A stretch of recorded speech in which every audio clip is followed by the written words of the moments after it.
Yes. Okay. Okay. So let's talk about why each of you have come here. You've all, obviously, after your adventures in Flan, you've decided you make a pretty good adventuring team, and you've decided to stick together, and you head towards Red Lark for various reasons. Ithel, you heard about a delegation that is coming to Red Lark um, from Miravar. It was a pilgrimage that's been traveling down from the Dwarven Kingdom and heading for Red Lark. The delegation included, recently the delegation has gone missing, and you are all going to investigate. But the reason you specifically are Ithel is because one of the Harper contacts that you'd been working with in Flan said there was a renowned shield dwarf historian. His name was Bruldenthar. He was transporting a collection of manuscripts to Waterdeep, and the Harpers don't want the sage or his books to fall into the wrong hands. So you're being sent to investigate. Okay. Okay. Eldrin, there was a moon elf in the delegation named Teresiel that had in her possession a pouch of magical seeds she was taking to the Abbey of Goldenfields, not far from Redlark. When planted, they're supposed to grow into a magical grove. You are being sent for that reason by that elf with the bow that you guys met. She was hot. Not the first elf, hot. the second one. The second one who came to rescue the gnome and put the arrow through the wall. She was hot too. Or two. The delegation was also transporting a body of a knight who was killed fighting orcs in the spine of the world. The knight was to be interred with honor at the Summit Hall, the chapter house of an order called the Knights of Samular. It lies in the southeast Sumber Hills, which is in the Desserin Valley, which is the place you're going. They sent Elwitar. Oi. You were approached by that one knight lady, the captain of the guard. Another group isn't particularly concerned about the delegation for its own sake, but it did seem like an interesting opportunity to rescue the missing delegates and win the gratitude of the leaders of Mirabar.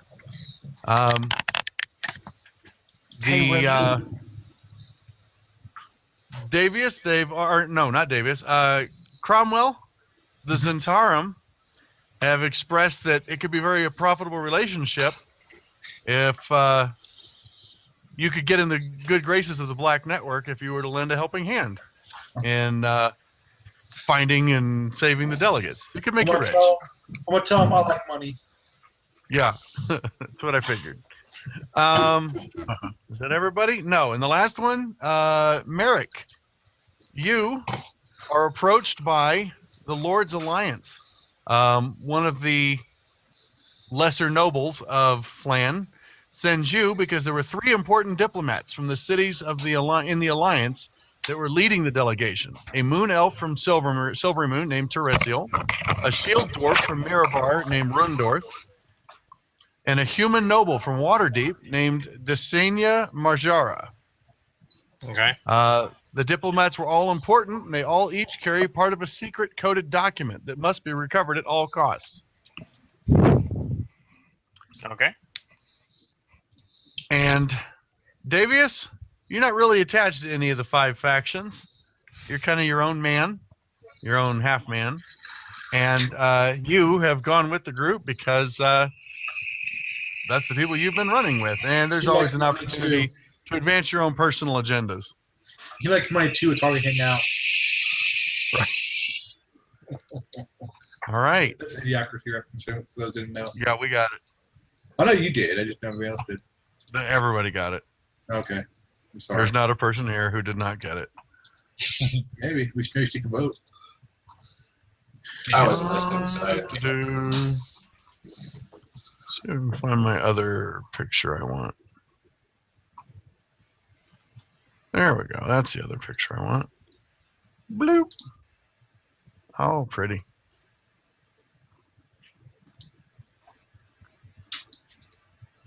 All right, going to be another map incoming. Did we manage to get money or anything from the last mission? Yeah, we're loaded. Yeah, I like money. Cromwell Yes. spends Is it there all. anything you want to spend money on? I'm just gonna in keister it. particular? You're going to keister your money. Yeah. Each of you, from the last adventure, after the big jade gemstone turn-ins. Let me see here. All those pieces of jade. I wanted that pirate captain's armor. Clear that. The scale. Let's see. Oh yeah, I guess the pirate captain was the last one. Yeah. That would have been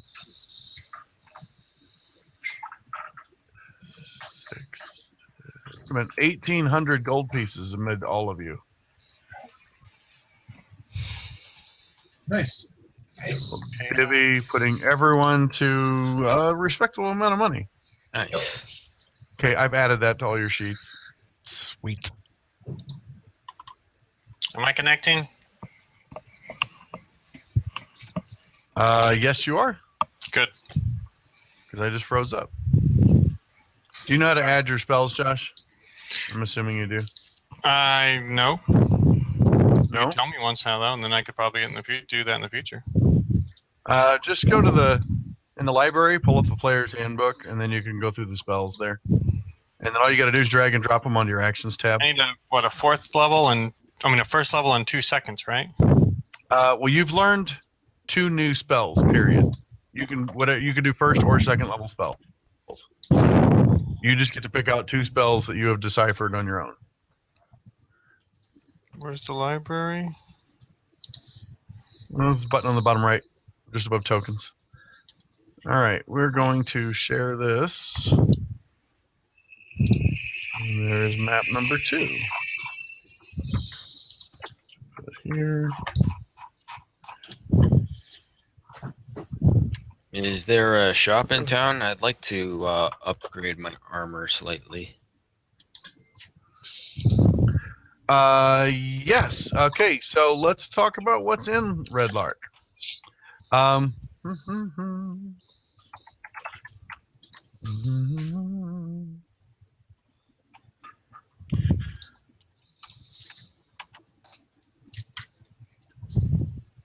So the Red Lark is a little town on the long road. It's a few days' travel north of Waterdeep and south of Yatar. It's a way station for caravans that are coming to or from the cities of the north, with only one inn, the Swinging Sword. An important delegation from the city of Mirabar disappeared in the nearby Somber Hills. The whole town is abuzz with the news and rumors of fierce raiders, roaming monsters, suspicious strangers, and unreasonable weather. So, sites we have. There's an inn. So you're looking for a blacksmith. There is, in fact, a blacksmith. It is known as, let me see, my Red Lark Street View. What? Oh, cute. There you go, guys. Wow. I'll tell you what. What? Wizards did a pretty good job here. So, like, they weren't fucking around with this. They did a. So, here is the town as you roll in. Somebody's Oh, heavy wow. breathing. Looks Huh? like- That's really cool. So there's going to be a lot of this. These kind of portraits are all over the place in this stuff. That's pretty cool. What's my So spell? Red Lark has been an important stop along the long road for 2 centuries now. It's named for a distinctive stand of red lark trees that were cut down when the hamlet was first founded. Red Lark was a settlement in the first place thanks to a drinkable spring that fed a sizable pond ideal for watering horse, oxen, and pack mules.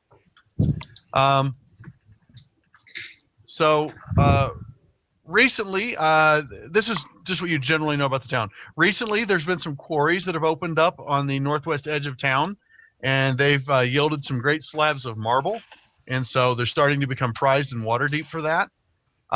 It's also a center for stone cutters quarrying slate on the fringes of the Somber Hills.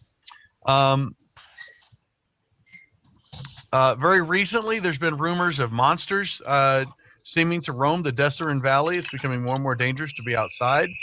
I'm gonna get you a little closer here. The player map that I've shared of the Desrin Valley is basically the known sites. Like you guys all know where those places are, or you can get easy directions to them. Okay. The blacksmith is a man named Eldris Tantor, and so you go to find him. I'm going with what's going Davius. on there? Okay. Davius, I need you to use your tongue to give me a better price on my splint. I guess we're gonna try.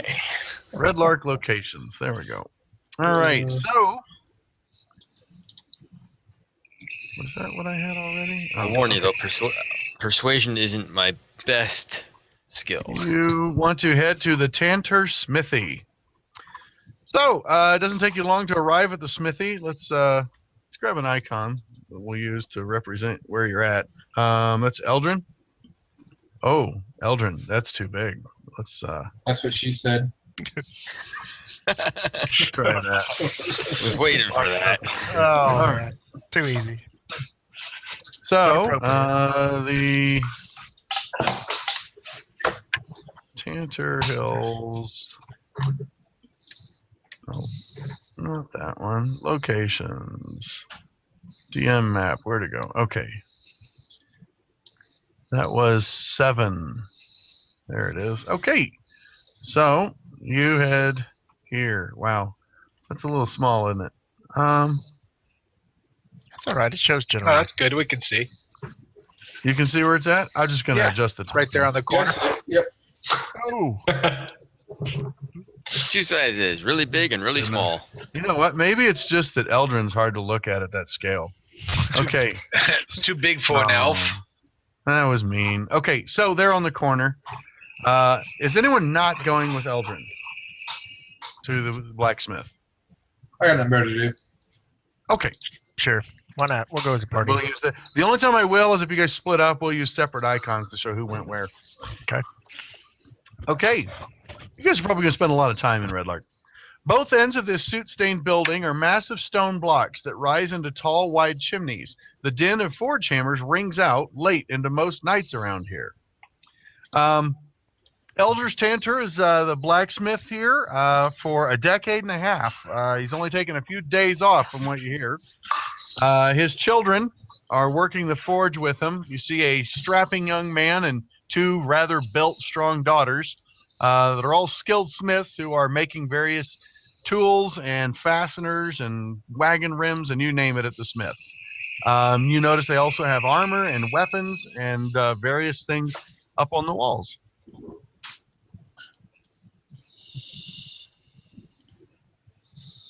So, Eldris Tantor meets you at the entrance to his shop, which is really just, like I said, 2 forges with a roof, and asks how he can help you. Hello, sir. I'm looking for studded leather. I don't think we have any made right now. We could add studs to the armor you have. Oh, that'll work.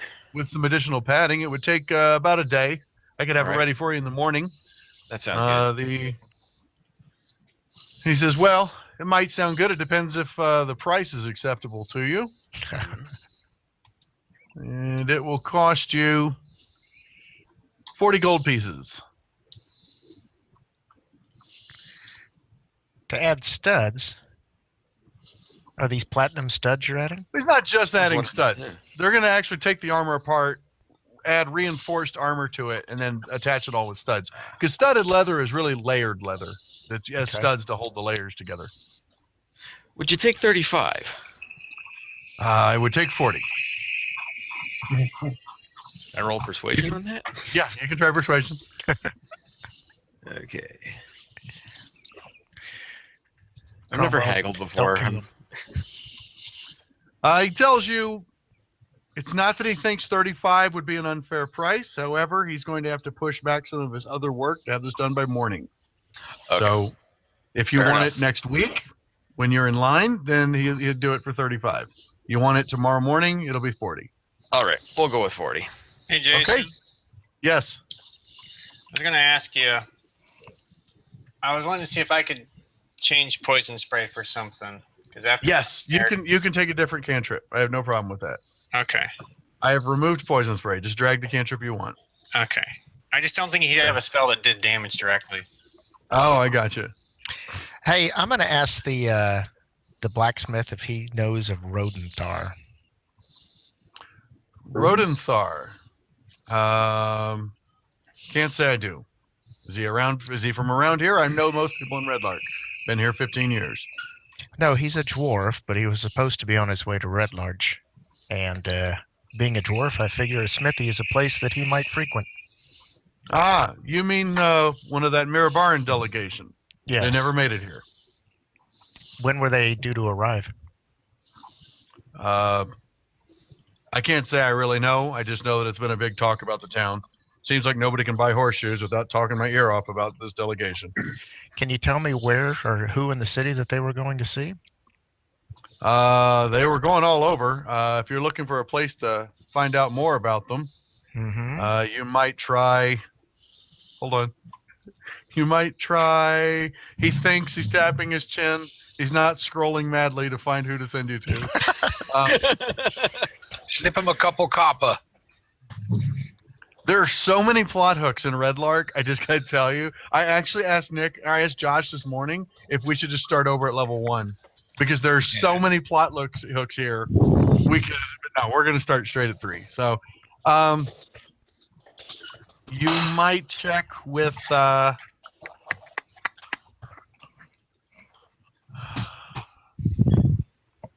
Imdar Rolvander. Imdar is a priest of Tempest. He's over at the All Faith Shrine. I don't have a problem if Might not be able to over. help you. I don't know. He typically knows what's going on around the town, and he's definitely more interested in the comings and goings of people who I have no business thinking about. All right. Thank you, sir. Okay. I asked him if he has any scale mail. Not scale mail, splint Splint. in my size. He does have a suit of splint. Adjusting it for you wouldn't be bad. Really, he eyes you up and down, and he's like, it's pretty apparent that you were the one asking about the dwarf, right? No, that was Zithel. It was Ithel. Jesus, Ithel. He did not send you to the priest. Hold on. Okay. Jesus Christ.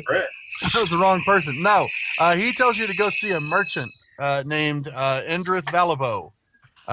He has a shop that sells everything. He looks like might be someone who'd have information you're looking for, and he's a real rumor monger. Got it. Okay. Sorry. Does he know where the shop is? Can he just say the shop's there and then I know Oh it? yeah, he can point you to it. It's Okay. That's all right. When we go there, you just close my say map you're again. here. I'm gonna quit closing that map. Armor, splint mail. Splint mail. Yeah. Please. So, would you be looking to just trade up for the set you have? Yes. Well, I could use your leggings and the chainmail for basis and just make some quick adjustments. I could have it ready in the morning. With the trade-in, 150 gold. I have a That suit of sounds plate fair. if you're interested in it. How much for the plate? Well, with your trade-in, I'd say 1,400. Nah, maybe on my next trip back. Okay. How much money you got? You look like successful adventurers. Sorry. 472. You notice he's got a big grin on his face when he says that. He's teasing you. All right. So we can go ahead and do those. 150 for Splint. Okay. And Davius, you need to subtract 40 for your studded leather. Yep, did that. Okay. Let me 322 left. go to your inventory. 322 bucks. Leather removed and added. And then I'll adjust your AC to be 2 armor. Close. Okay. Your armor class is now 14. And Elwatar, we will remove that ugly old chainmail. Yep. Put on some badass splint mail. Nice. How much does he have half plate? How much is that? Half plate. He could It's less AC than what I got now. get a set is of it? half Okay. plate. It would be 750 gold. No problem. He said it was less AC. Yeah, it is. Ask him if he has a nice platinum, big, beefy beatdown chain for sale. A platinum beatdown chain. No, he doesn't do a lot of work with platinum. Is that- Is that something you would like to commission? I I was can looking tell you for it would be something for my expensive. buddy behind me. He doesn't like to spend his gold. I like Oh. money. Well, what kind of weapons are you trained in? Chairs, Jim sit in a- tables. Do you have a platinum statue of a goblin, like doing the splits and his arms held high? Again, I really don't work in platinum or statues. That's okay. I make horseshoes. I make clasps. I'll make take two. fasteners, hinges. I'll take 2 horseshoes. Yeah, that would be a different type of metal worker that would make such a statue, I think. Actually, I'll You take just want 2 horseshoes? 2. And where can I find some socks? Have He's him gonna smithy make a them beat together. down So sock. that you I'm sure I have socks. Don't worry about it. I'll take 2 horseshoes. can, have him smithy them together so that you can. I was gonna put them in a Hold on sock to and one. beat somebody with them. Okay, he'd like 2 gold pieces for the horseshoes. I'll pay him. All right, I like you. You do You're all notice right. these are finely crafted horseshoes. It won't be when I'm done with them. What are you planning on doing with those horseshoes, Cromwell? Wait and see. My AC's 19 now. I'm getting pretty beefy. It's nice. Okay. I'm already envisioning Cromwell tossing horseshoes at I'm gonna goblins. reshare the sheet in case someone doesn't. I don't think Eric has the sheet showing. I'll think of something. All I'm right. sure. Yeah, I'm sure you will. All right. So, anything else? Nope. Okay. Not for me anyway. Sorry. Can't speak for the whole party. So, you just head across the street to the All Faith Shrine. Who sent us there again? Ooh, excuse me. No, we the went to the blacksmith merchant. told Ethel that he should probably check there. No. He said the told us merchant. that we should go to Indrip. You're goddamn right. Hold on. Let's go to the merchant Uh, instead, please. Okay, you'll go to the merchant. Where the hell is he hiding? No, that's not him. That's not him. That's not him. Damn it. Where the hell's he at?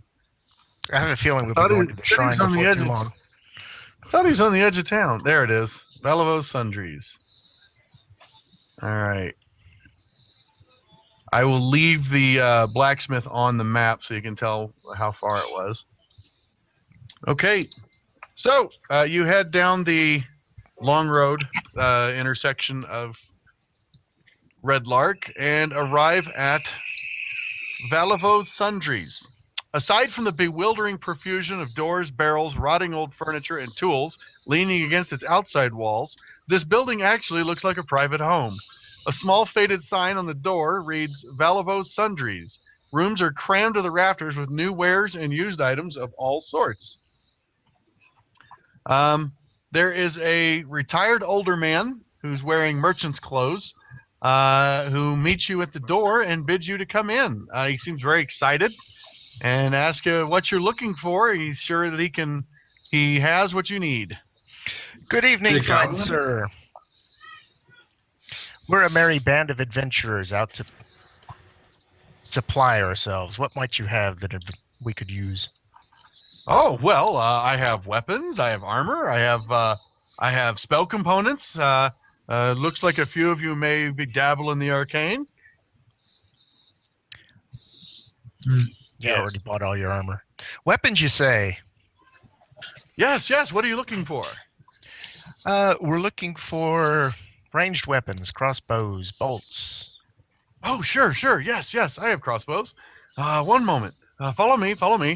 He wades into the junk, and you see him pushing stuff over. He's got like a painting he picks up, digs under some blankets, and he pulls out a light crossbow that actually looks remarkably in good shape. Like, it looks like it's new. He's like, yes, it's fantastic. It's hardly ever been shot. Only used once by the late bandit Reynold IV. I obtained this in an auction after he was captured and hung. So we're paying secondhand prices, right?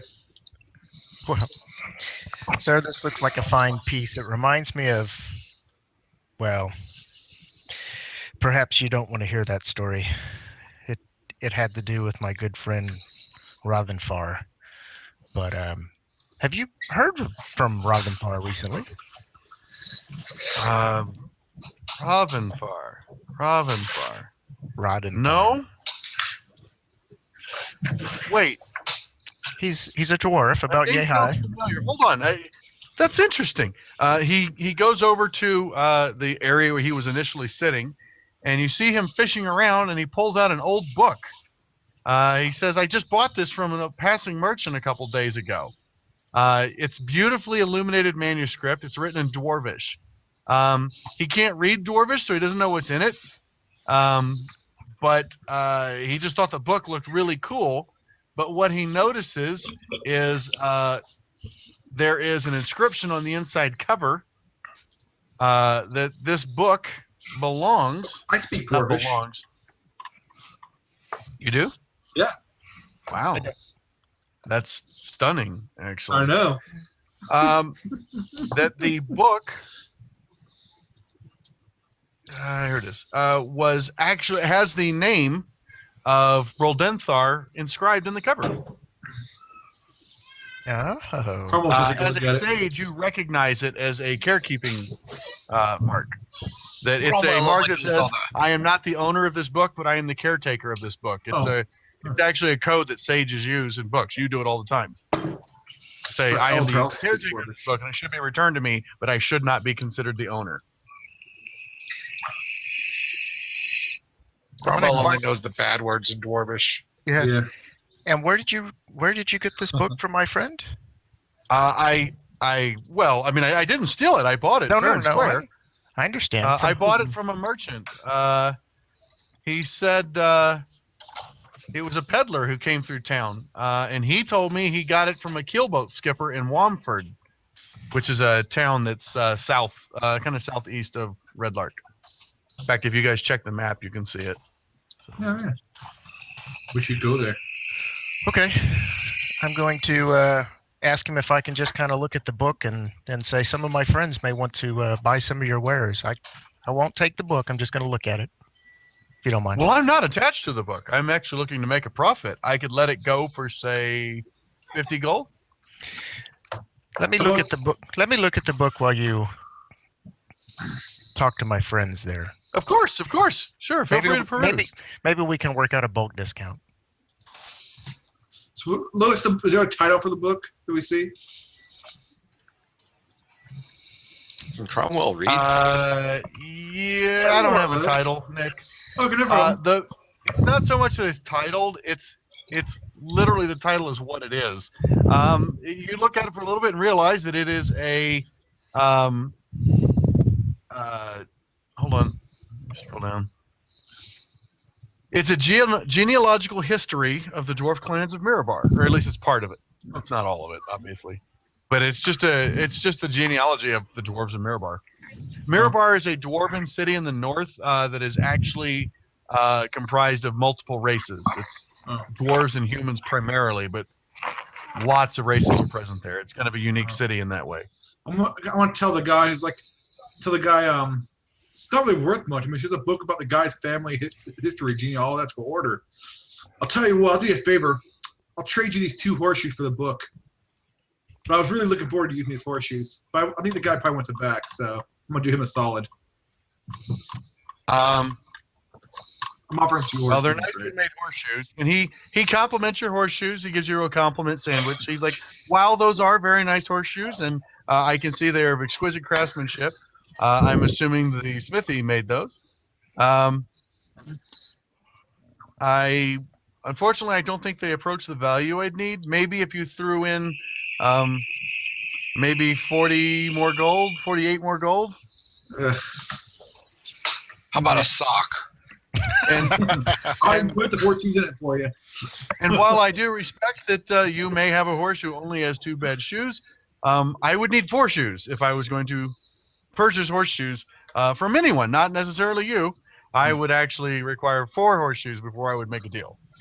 I'm gonna tell him. Really, As only I need find my horse's shoes tend to wear evenly. I'm gonna tell him that I only need 2 horseshoes, 1 for each hand, and I'm gonna do that. Oh, come on, man. There may be something else in here that somebody wants to buy. We can get a. I put my arm on Cromwell and said, "Don't let me bitch slap you. Don't make me bitch slap you, because you know I will." Josh, to answer your question, I don't have too many chicken Your- friends. the way your spell slots are, your level plus your intelligence modifier is how many spells you can have prepared.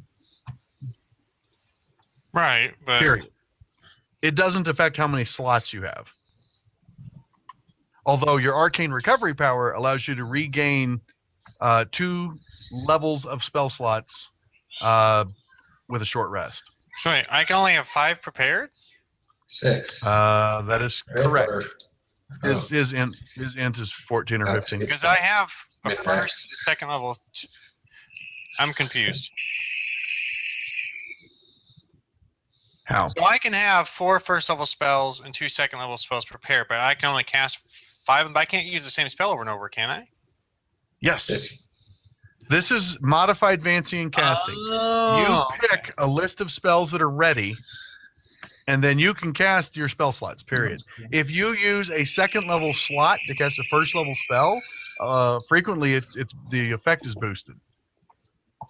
okay. And when I say you can gain 2 levels of spells, when you use your arcane recovery right now, you can either get back 2 first level slots or 1 second level slot. You Right, can break right. it up however you want.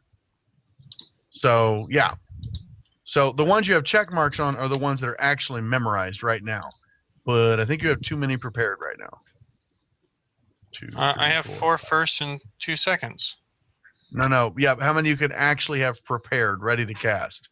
It's your level 3 plus your int modifier, which is 2, right? All right, but why does my spell slot say 4 first and 2 second? I don't get that. Because you are capable of expending the energy to cast 4 first level spells and 2 second level spells. The list of spells you can choose from is what you have prepared, and you can only prepare 5 of them. Oh, okay. But like you could cast Color Spray 6 fucking times in a row if you want. Right. I A got couple you. of them would be at a higher You level. just need to pick one that is not I memorized. got Now, you. once your int goes up, and each time your level goes up, you're able to prepare another spell. And when your int goes up, bonus goes up, you're able to prepare an extra spell. I So got you. eventually, like at 20th level with 20 int, you would be able to prepare 25 spells. I got you. Okay. But you would be able to probably cast way more than that, like just 16 spells between 1st to 4th level. So, Right. Okay. I'm good now. all right. And Jason, I Like also you'll had, never have more than 4 first level slots. You'll use higher level spells after that to cast first level spells if Right, you want to right. keep casting. What were you saying there? I just wanted to double check that I set up the hacked weapon on my actions properly. Oh, yeah. Let me double check. I meant to leave a message for you about that a couple weeks ago. And I forgot. There, rapier, magic. It's using dex. Looks great. Okay. It's supposed to use your dex bonus, right? Yeah, and I think it is, isn't it? Yeah, it's piercing and magic. I think for properties, it's light and finesse. Yeah. Yeah, I just added Or it. finesse at least. Yeah, Your yeah, other properties are option in there. is you can actually drag a rapier in, call it packed, and then just modify the. The main thing I wasn't sure that's about. a bit. I think I had initially done that. I just wasn't sure what to do about the damage type, because like rapier is piercing damage, but packed weapon is also considered magic. Yeah, exactly like you did it. You do piercing, Okay. comma magic. It'll be Okay, considered perfect. both. And if they don't have resistance to both, they'll be affected by it. fully.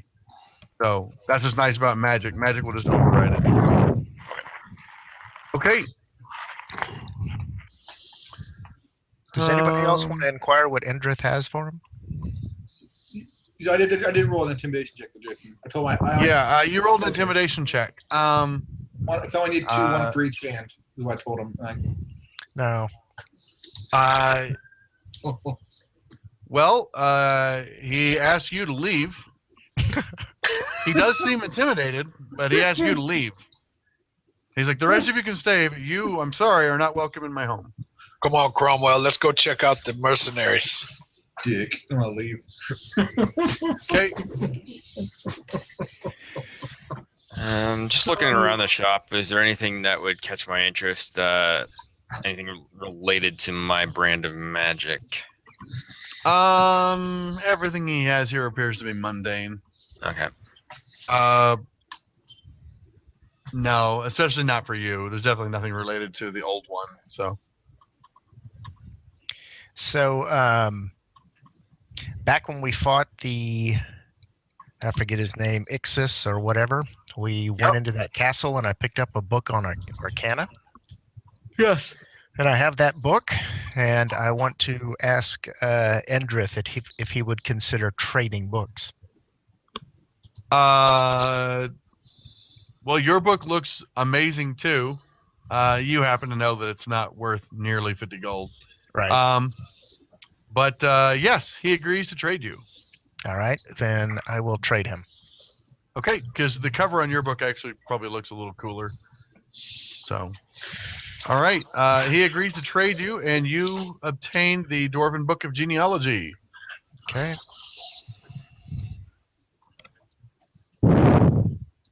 Okay, what do you want to do? I think I'm going to ask the same question. Is there anything that catches my eye in here? He has a lot of old lore books and a lot of old tomes, but most of them are pretty elementary subjects as far as you're concerned. All right. You do make a mental note of a few books that might be worth perusing, like maybe like as a sage, you're like, that book might be useful sometime. I should remember he has it. Okay. I'm going to delete the borrowed book of Arcana. Okay. Or just rename it. Oh, I should have just renamed it. Yeah. Okay.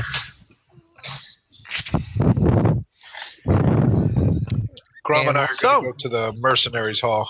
But we Jason, the Want to chat find out call. what happened with these dysenteries. The dysenteries? Yeah. There is no dysentery. It sounds perfectly cromulent to me. Crom's rubbing off on me. Hey, The Zonthos closest Tower, thing. What's that, Nick? the web crawls talked about the Zonthos Tower. Oh, yeah. That's right.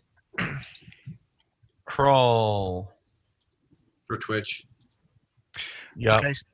So I don't know where everybody else's quests are going to take them, but my next stop needs to be. Eldrin wants to ask Endrith about the delegation. We haven't really asked him very much about that yet. Yeah, Oh, you're right, and he's supposed to be the rumor monger. You're right. Yeah. So, absolutely, we need to ask him that. He Princes suggested of we the go to. Apocalypse. He suggested we go to Wormford, but that could depend on what the other quests are, whether we go there next or not.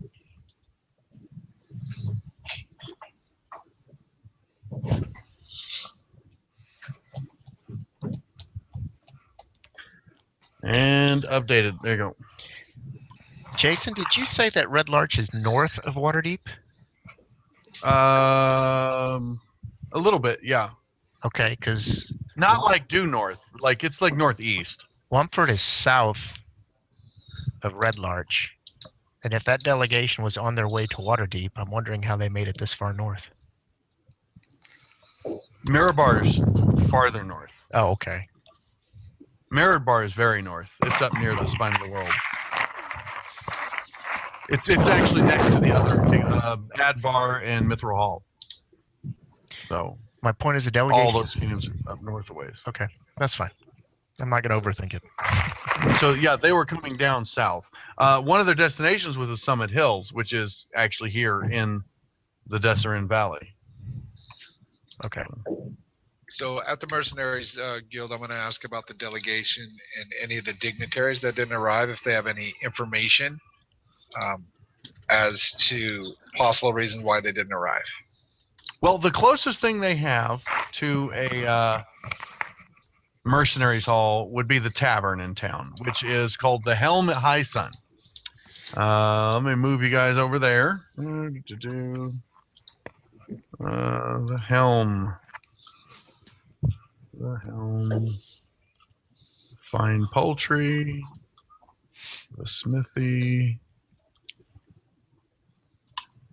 Clothier.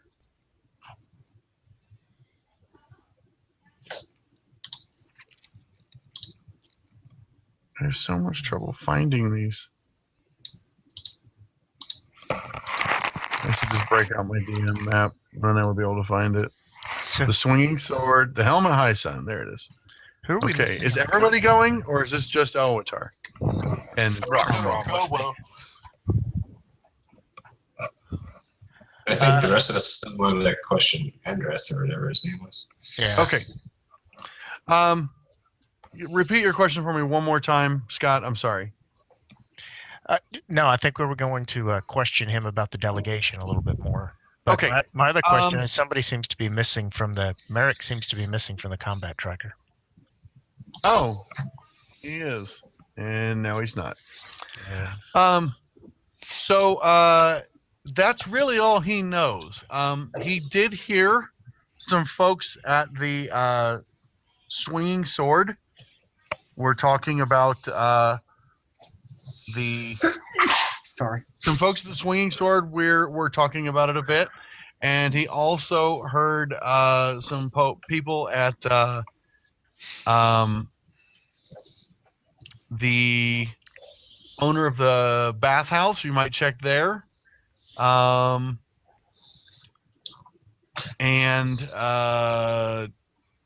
the town's baker, Manglebaro Lauren, might have some information. Like he's heard all of them talking about various things. Actually, one he just recently heard was when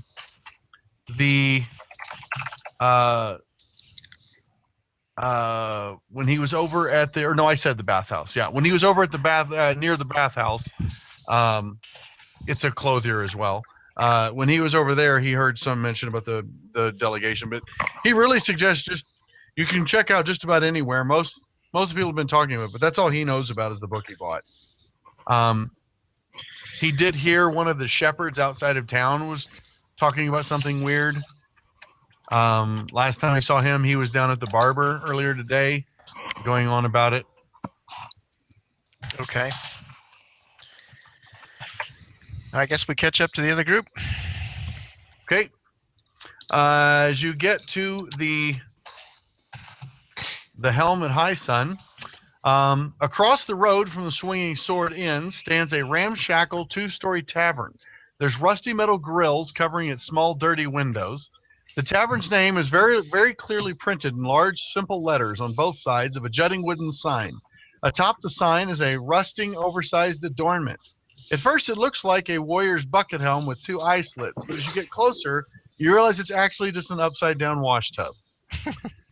The inside is large, dimly lit, and wood-paneled tap rooms. An open tread wooden staircase climbs to the upper floor, which is just as dim and darkly paneled as the tap room. Across the back of the tap room, there's a long bar with 3 copper candle lanterns hanging over it, and a stair leading down to the cellars. When you come in, you see lots of locals relaxing and gossiping. You hear people telling war stories of their working days and getting drunk. There's a dozen workers that are, there's 3 or 4 waiters that are moving through the crowd carrying trays of ale and beer and food. And what are you doing? This is the swinging sword we're in. No, this is the Helmet High Sun. Oh, the helm of the house. Swinging swords across the street. It looks like the more respectable Travelers Tavern or Inn, and this is the tavern where people go to get drunk. Okay. I approach the barkeep. Okay. You meet a. When you approach the bar, there you kind of wade your way through the crowd. There is a very large man. He seems in good spirits. His face looks a little worn, but he would appear to be the tavern keep. He asks what you'll have and bids you to find a table, and he'll have a server bring it to you. I'm going to ask a few questions to the barkeep. Okay. I'll pull out a few gold in my hand, and I'll start to play with it a little bit and ask him what he knows about the delegation and the dignitaries that were supposed to come through. I know they didn't make it, and that's life on the trail. I used to be a caravan merchant myself and found that it's not worth it. Tavern life for me. Everybody brings their business to me instead of me having to haul it everywhere. But I don't know anything in particular about them myself, but you might go check with that drunk half orc in the back there. He points towards a female half orc who's sitting at a table by herself. She looks in a pissed off mood, and she's taking a big gulp of ale and wiping the foam off her mouth, off her light mustache. Man, you sound like a dog. I'll flip him a gold, and I'll ask for who's all with me. Everybody, I think. Yeah. I think everybody came with you. I'm gonna challenge Ethel to a drinking game contest. I'll Man, Hang on, I have Grab- designs on you. I'll ask for 2 of his finest ales, and I'll take him over and sit down with the female orc Okay. or half orc. What about the rest of you? I'm challenging Ethel to a drinking contest. Okay. So that occupies you too. Shots or what? No, Whatever. Contest of me Ale. and drinking. Okay. So the two of you can start your drinking contest. Are the rest of you chilling out, grabbing food, hanging out, going with one of those two groups? I'll go with I'm just- half orc as well. Okay. I'm just gonna watch the drinking contest. Tell Ethel's got Okay. the hair on his chest. Okay. So when you get over there, you sit down by the orc, or actually you walk up to the table and the orc looks at you. You hold up 2 mugs of ale, and the half orc kicks a chair out from the table for you. That's not how it works. Whenever Davius walks up as well, she looks and realizes that you're with him, and she's like, whatever, like, fuck. And so you all sit down at the table, and she wants to know what you want. She grabs the ale first and drains about half of it, and then asks what you want. I wanted In the to middle of talk the to you bar. about the dignitaries and the delegation that was supposed to come through. Are you aware of anything that has happened or any rumors? Well, I can tell you they're a bunch of wussies. I was on that caravan. They fired me when I was in Beliard just because I punched some guy. I mean, he was mouthing off and he had it coming. And those Maribin guards are wimps. They probably got ambushed on their way out of Beliard. Can't be surprised after how easily I beat that one guy. Beliard is a town to the north, by the way. It's on the map. Okay. I'm gonna zoom this out a little bit to where Beliard is visible. Actually, it was visible. Sorry, here we go. And sync view. As you can see, there's Beliard through the Somber Hills across the stone bridge. Yeah. So, on the large path. Anyways, the last time she saw the delegation, they were in Beliard. That was 15 days ago, and then she already made her way here. And Trying to what pick up with another caravan since Red Lark's a good place to pick up work. direction were they headed out leaving Belliard? They were supposed to be going south, headed for the Summit Hall. They hadn't left when I left. For all I know, their guards got in a fight with some of the town bullies, and now they need new guards, and they're still there. She laughs to herself and finishes the ale you gave her. Thank you for the information. I'll slam my L. All right.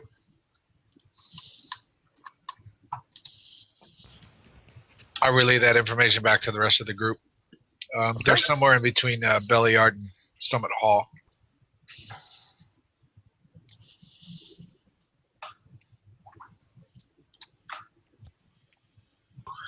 What do you guys want to do? They're currently having a drinking contest. Yeah, I got a few wins. Oh, So that's we're right. both 12. So you guys, I want to make sure I have this clear. Intend to drink yourselves until one of you passes out. No, to first person to puke. First person to puke. Yes. Okay. Which is typically happens right before you pass out. Okay. I need Constitution saves versus poison. Right, so we did one already. We got 12s. Oh, you did? Oh, you sure did. All right. Ithel's second one was an 18. Forget the second one. That's it. If it's Oh. needed. Yeah. I misunderstood sure. how this works. Yeah, it's not like arm wrestling. Neither of you are inebriated yet. Okay. So now do another This one. may Right? not be the best thing to do right before Jason says roll initiative. Oh, it's a beautiful thing to do. Okay. 19. You Looking back out good. of Okay. After you both had your second ale, neither of you were really feeling. I mean, like you feel a little intoxicated now. You're feeling a buzz. Well, Ithel, you're feeling a buzz. Cromwell, you're not feeling a buzz yet. Yeah. All right. Due to the sheer volume of liquid it's going to take for this contest, Switch your shots. the bartender or the tavern keep. What was his name again, guys? Helmet High Sun. His name was Garland. So Garland looks and he's like, you should really switch to hard liquor. Let's do it. Let's It'd do probably it. be cheaper for you. Yeah. All right. Bring the He sets a bottle of whiskey. Loser Actually, buys. it's not whiskey. He sets a bottle of dwarven spirits in front of you, and a row of glasses, and he starts Alright. pouring them. He's got 3 poured for each of you. That's Alright. more So- like it. You guys All right. better watch yourself with that stuff. Oh, I think they should step it Yeah, up another so- notch and drop the shots of whiskey into the ale. Eh.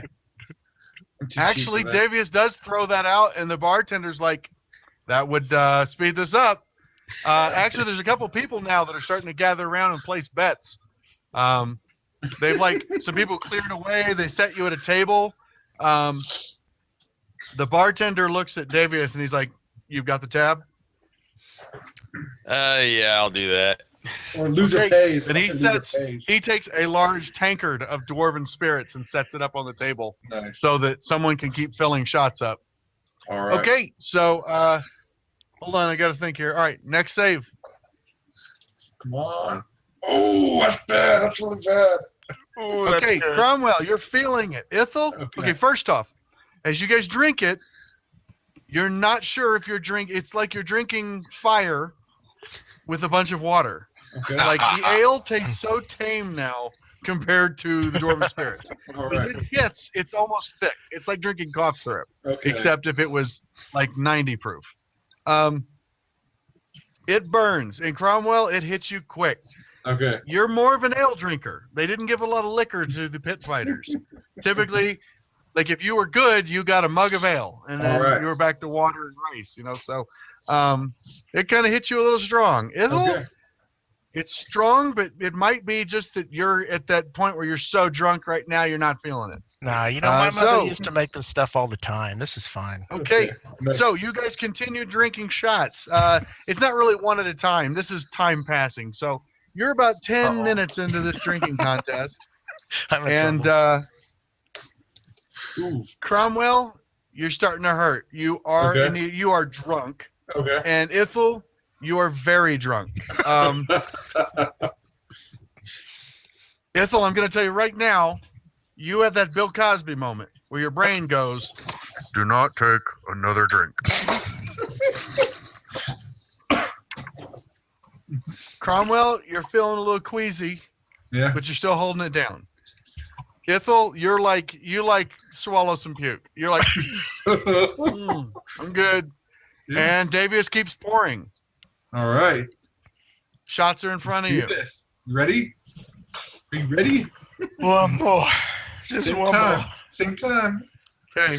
I want to let you guys know the difficulty. DC's been going up every Oh, I save. know. And I feel really it good goes about up this. really bad if you fail one. So, I feel really good about this. Oh. okay. So, Okay. Ithel, you had a 20 DC. I just want to make sure you know that. You actually, like, you're like,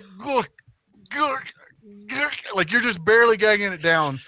And Cromwell, it's hitting you hard now. Okay. I know it's like beer before liquor. You'll never be sicker. You're at like mixed it. I done fucked up, and it's going bad. You start to throw up halfway through your drink, but you manage to choke it down. You are both. Drink it down with the beer. You're both just like, oh. You see, the two of the servers have actually come over with large buckets that are just ready because they're like, I'm not cleaning this shit up. All right. It's obvious you're both about to puke. One guy was like, I'll let you reverse your bet on double odds. And like 4 people are like, I'll double down. So everybody started to change their mind on who was going to win. All right. The bets are going all over the place. Okay. But neither of you have thrown up yet. All right. If I had a 20 last time. It wasn't a natural 20. Come on, No, man. no. I'm saying if my DC was a 20 last time. Yeah. Do you feel lucky? No. Huh? Okay. Ithel, DC you probably failed 25. your save by... A lot. Well, he made his last one, so it's still DC 20. Oh, okay. You failed it by 13. Ooh, that's You bad. puked 13 feet. All over Cromwell. Excellent. Oh, Cromwell, aimed. you failed your last save, yeah. and we're at a DC 20, so now you're at a DC 25. So you fail it by 1. Okay. As the bet finally goes down, it's argued that you vomited when his vomit went in your mouth. And so that doesn't count. Oh. But yeah, you both just fucking spew all over the place. And Ithel lands face down. You take a point of damage. And I need a, it's not a dexterity check. Just roll a d20. This is if you break your nose. And you smash it. That's hilarious. Oh, No, nice. you manage to, like, as you fall, you hit forehead first, and it hits a shot glass. And so you have a very large red imprint of a shot glass rim in your forehead, but your nose doesn't break. Yay. I'm gonna go dunk myself in the And horse Ithel trough. is out cold. Cromwell, in the middle of your spewing, you do take a bucket to the side of the head as the server's trying to catch Ithel's puke, and then you spew across the table. You just throw up everywhere. Exorcist. So, I'm gonna go wash the off in the horse servers are trough. like, oh, screw this. They just drop their buckets and leave. Davius, the bartender looks at you and he says, let's see, that'll be 5 gold for the liquor and another 2 gold so I can get my servers to clean that up. Sure thing. That was worth it for the Quit. entertainment value They're alone. going to quit if I don't pay them specifically to clean that up. It feels good for it. Just be glad it's not Dragonlance. Yeah. Or a team of gully dwarves would have run out to lick it all up. So, I'm gonna go wash off Okay. in the horse trough. Please subtract 7 gold, and we will. So, Cromwell, you are barely able to stand. Consider yourself poisoned Okay. and at level 3 exhaustion, All right. which is really, really bad. You can barely walk. Yikes. Okay. I'm gonna grab a chair and use it as a walker to the horse trough and just dunk myself in it. And another gold for the chair. All right. As he's walking out, he's like, another gold for the chair. If it makes it back intact, you can get it back in the morning. Oh. All right, I'll just put myself on mute, take my headphones off, and y'all do this when I'm awake. So, what do the rest of you want to do? I think Eldrin would go. Just I'm ready, let's go. Outside the town and actually look to see if you can see any druidic markings around the town for Sure. information. Okay. I move back up here. We'll say That's awesome. there is. This will be your thing. We'll see what anybody else wants to do. You do go out to the. You'd have to travel quite a ways to actually get to a forest. But no, you don't see any druidic activity or markings or marks of territory or anything like that within basically the hex that Red Larch is in. All right. What is Elwatar, Davius, and Merrick doing? I'm gonna go to the bathhouse. Okay, well, they're actually closed right now. Then I'm gonna pick up Iffle and take him to an inn and get a room and throw him face down in a bed. Yay. Okay, well, you could head over to the Swinging Sword, which is actually directly across the street. So, bloop, you'll move over to the Swinging Sword. I'm gonna get No, us Daddy, in don't here. touch me there. Wow. Oh, That's dark. wow. Wow. Wow. I give him the shaft of the He warhammer. actually means father. He's raised in the church. So, one door north of the All Faith Shrine stands the Swinging Sword. The inn is a 3-story stone structure crowned by a steep slate roof that bristles with many chimneys. A signboard juts out over the door, hanging from chains. It's a 10-foot-long carved wooden scimitar emblazed with the inn's name in red paint on both sides. An inn yard with stables and outbuildings lies behind the building. It's a very welcoming and luxurious by the area's rustic standards. When you get in, each room boasts a hearth, warm drapes, and tapestries, as well as running water. There are rooftop cisterns that provide them. It is run by the Urkel family, and the inn is a very popular stopover for wayfarers in the Discern Valley. So what are you looking for? The topmost floor is like dormitories where rooms can be shared with up to 6 people, while the lower floors are divided into more pleasant suites of guest rooms, each which has its own garderobe. Do you have a room in the dormitory left for this guy? And I'll take one of the luxurious ones downstairs. Absolutely. The rooms in the dormitory are a silver piece. The luxurious rooms are a gold piece. Okay, I'll give him 2 gold. And do you guys rent horses?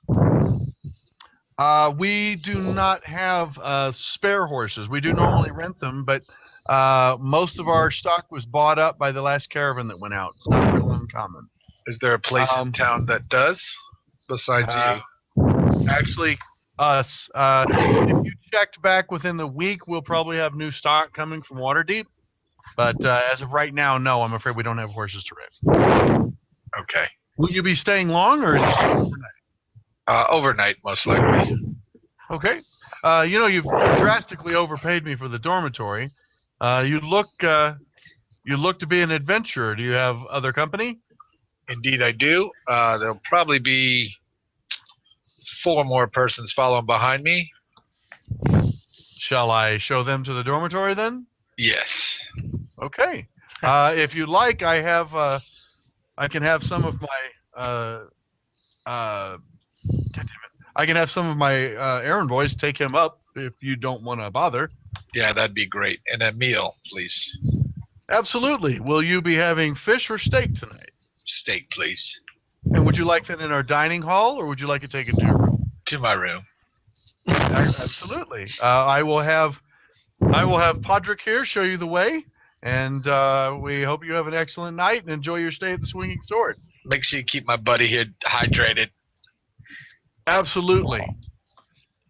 Out of curiosity, when you say buddy, is that ironic, or did you want clean water? Clean water, please. Okay. Absolutely. Is that for Ithel or Crom? Ethel, you were in the horse trough. That's right. I did. You're still conscious. Give me a Jason. saving throw, by the way. Me? All right. Yeah. Just tell me Favorite how much. poison? Oh. Oh, dude, you Ouch. in the horse trough. In the tavern, somebody runs out and says, somebody runs in back into the helm. He's like, "Oh my gosh, he just passed out, shattered the chair, and he almost drowned in the horse trough. But he broke the side of it, and that crashed out over his shoe." Is his face still in the horse trough? That's a fitting ending. No, he broke the side of the horse trough, so all the water came out. Okay. Well, he's not in danger of drowning, I don't think. So just leave him there. No, actually, he didn't break the horse trough. He fell in, and someone pulled him out of it.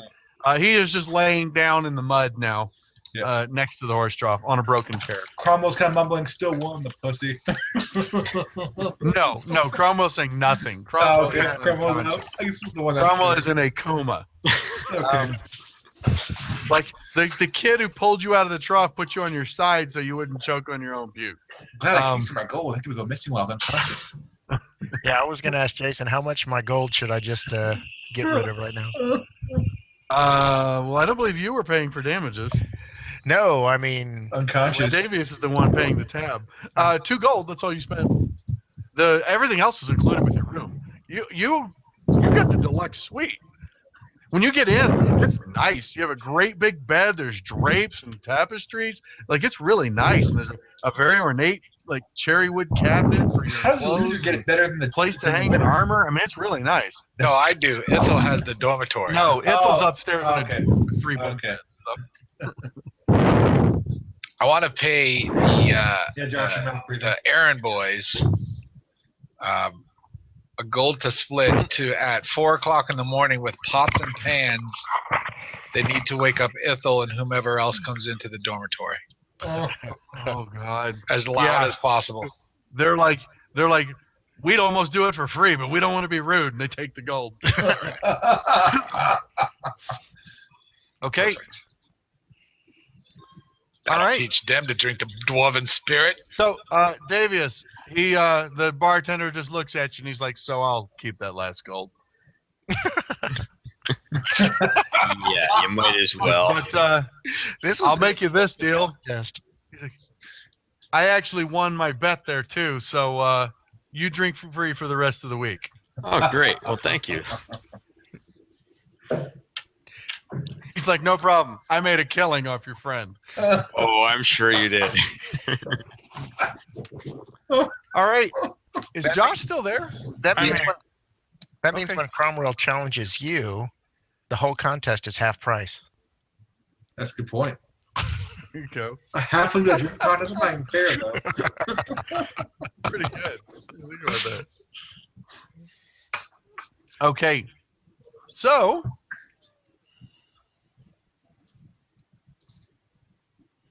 So, the let me scroll down here.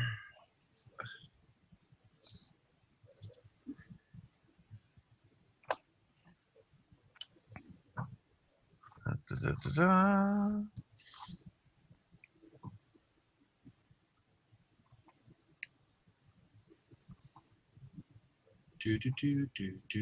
So, when you are as you are proceeding to your room, you see a male half elf who is dressed in robes of Lathander, the god of dawn. He introduces himself to you as you walk in. You seem to be in a pretty chipper mood. This is to Elwitar. As Brother Earden said that as you talk to him for a bit, he tells you that he travels around the small towns in the north. He's kind of a messenger and an itinerant priest. Between the two of you talking, you actually get on the subject of the delegation of Mirabar. He kind of brings it up. You confirm that you had heard about it. And he says that he was in Belliard 10 days ago, and they were still there when he left. He was kind of surprised that they weren't here yet because he thought they were coming to Red Lark. Okay, I appreciate the info. I ask him if he knows anywhere around here where when we wake up tomorrow, if there's a place where we can get buy like healing potions or any type of potion types for healing. You might be able to check the market, though. No, it's not market day, and it's mostly farmers. Did you try Velivo Sundries? I haven't, but I will check there. You have. That's the place you guys went. Sorry. Velivo Sundries is the knick-knack shop you went to. Yes, we were there. I didn't acquire about healing potions there yet. Yeah, it did seem like a long shot. I don't know. Maybe the All Faith Shrine. I'm not sure if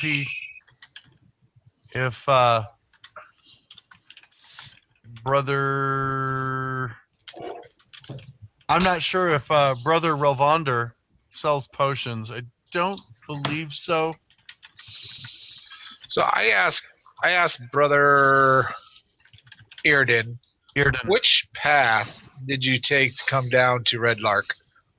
Did you go south through Summit Hall, or did you cut through the mountains?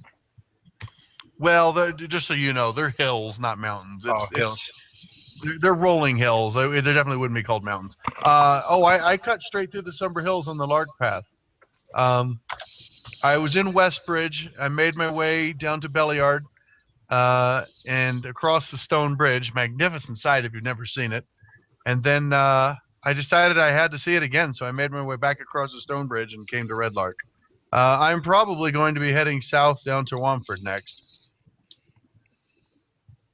What business do you have down in Wamford? Oh, I'm just a traveling priest. I tend to go to each city, and I also deliver messages. Oh, he's a slaver. Slaver? What? You said you deliver messengers. Oh, God. Grown. All right. Thanks for the information. You're quite welcome. Have a wonderful stay. The Swinging Sword is a fantastic place. I think it's my favorite inn, except maybe the Bard's Right. Good to know. Guys, we are at 7:27. I need to go load the stove and grab a beer, and Okay. I'll be right back down. So I'll be back in probably 2 or 3 minutes. I'll be passed out.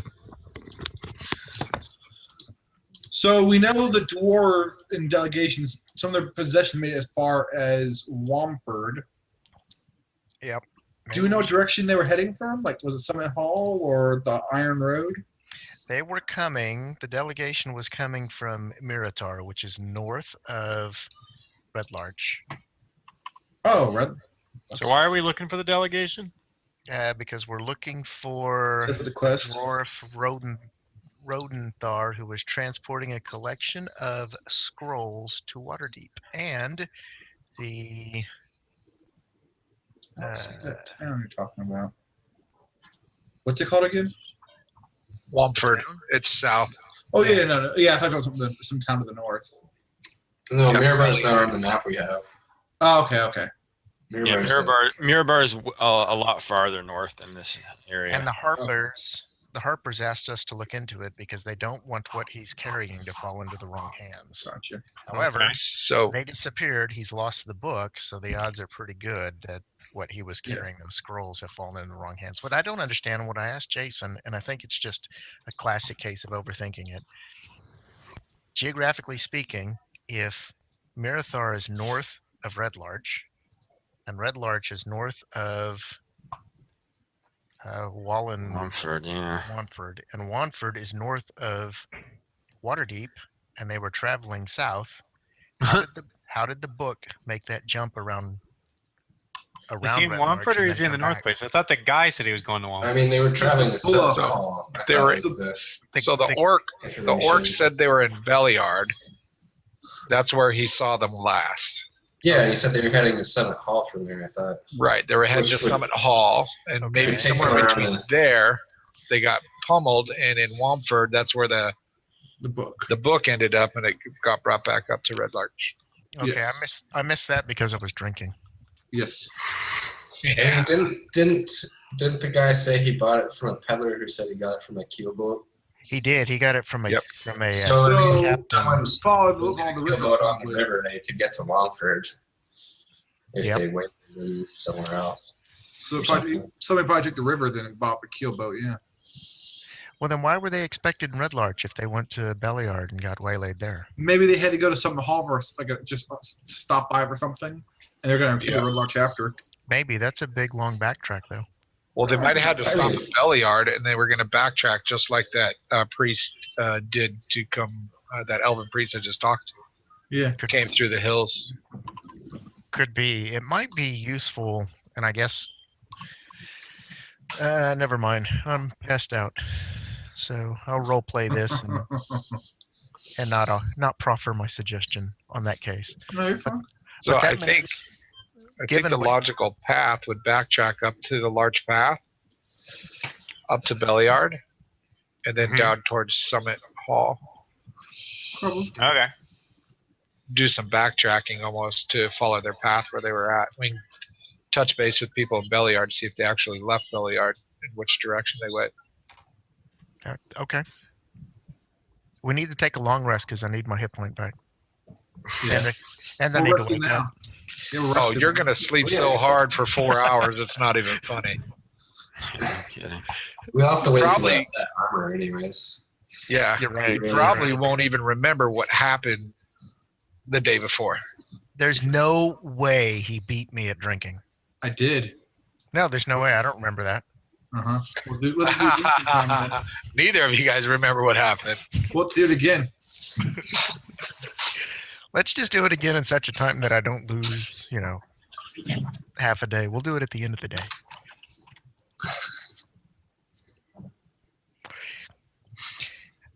It's very easy to role play when you're passed out, but it is very frustrating. Just kind of lay there. Yep.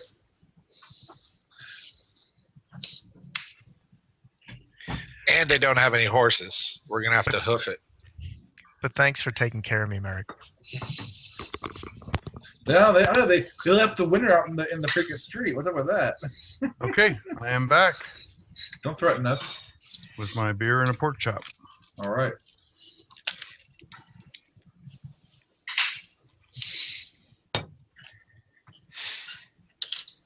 So, any other events for the night? Nope. Yeah, I have a question. sorry. So Yes. I missed a little bit of it because I was having trouble logging in there. The people who came to I'm talk assuming to Eldrin took what did they most of want? the day to do the scouting. Is just gonna head back to the tavern or the inn in town. Okay.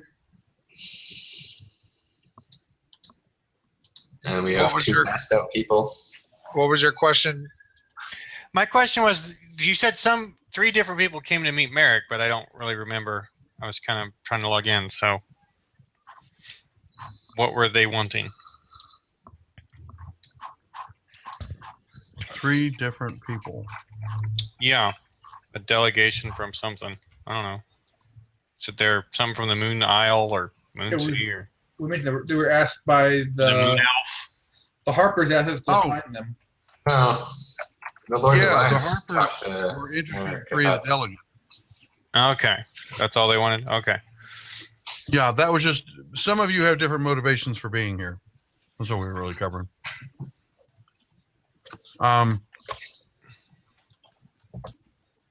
Merrick, yours was the Lord's Alliance, Right, the Lord's Alliance. your connection. Right. It was, 3 important diplomats from cities in the Alliance were leading the delegation. A moon elf from Silvery Moon named Teresiel, sorry, Teresiel. A shield dwarf from Mirabar named Rundorth. And a human noble from Waterdeep named Desena Majara. Okay. And they wanted me to. They had some document that was they had parts of Uh-huh. they were missing of. Okay. The diplomats are important, but they each also carry a part of a secret coded document that must be recovered at all costs. Okay. Got it. Is there a mage guild, so in wizard school or Oh, guild? fuck, that's good. There is not. There is Red not. Lark, unfortunately, is too small to have a wizard shop or anything. Okay. Is that shop we were at probably the biggest library there was? Mm-hmm. Okay. I wouldn't call it a library. It's just a collection of books that he's gathered. Elementary books at that. Okay. Merrick's will ask around at the tavern if there's if anyone's ever gone missing under weird circumstances.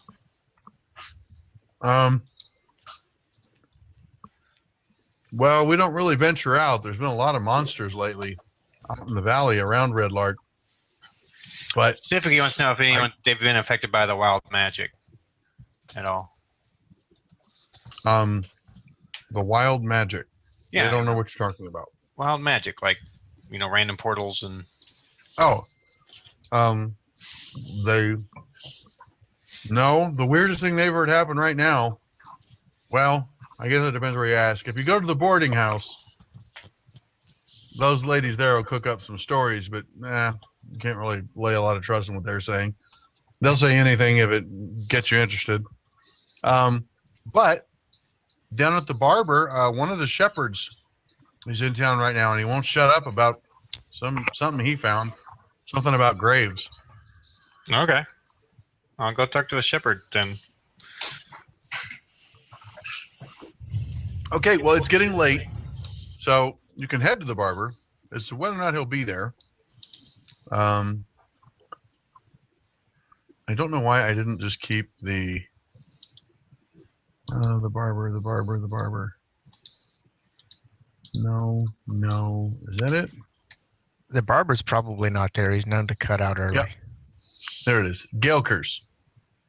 That is 17 on the map. There it is. Okay. So we'll, I guess we're done using Elwatar as the icon. So now we'll get to use Merrick. So we've got Elwatar at the inn. We've got Ithil at the inn. We've got Cromwell passed out in front of the place. Yep. We've got Davius at the inn. I think we're going to unlock tokens here. Release token scale. Oh wow! Whoa. Yeah, sorry. Ooh. That was. Now I'm rolling the wrong tokens here. Really? Oh my god, I drank so much the room is spinning. Okay. People got jokes. Okay. Right click, lock token scale. There we go. Okay. So, I don't care who's what direction. Who am I missing? I'm missing Davius. Davius. Where else? No, not missing Davius. Eldrin. And Eldrin is actually outside of town right now. Okay. So, it looks like it's Merrick by himself unless Davius goes. Sure, I'll go. Okay. As you arrive at the barber, like I said, it's nearing dusk. It's getting dark.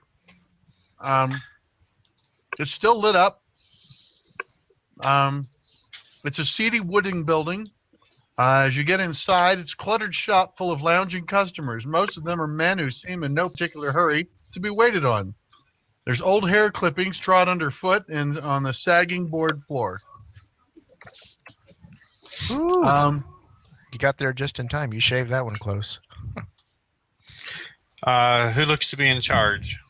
Well, a man named Gelker, Marlandro Gelker, greets you as you come in, tells you to have a seat. We can be with you in a moment. There are some smart-ass comments from some of the other old guys. They're like, yeah, tomorrow. I take a seat and I take out. How much is a haircut? A copper.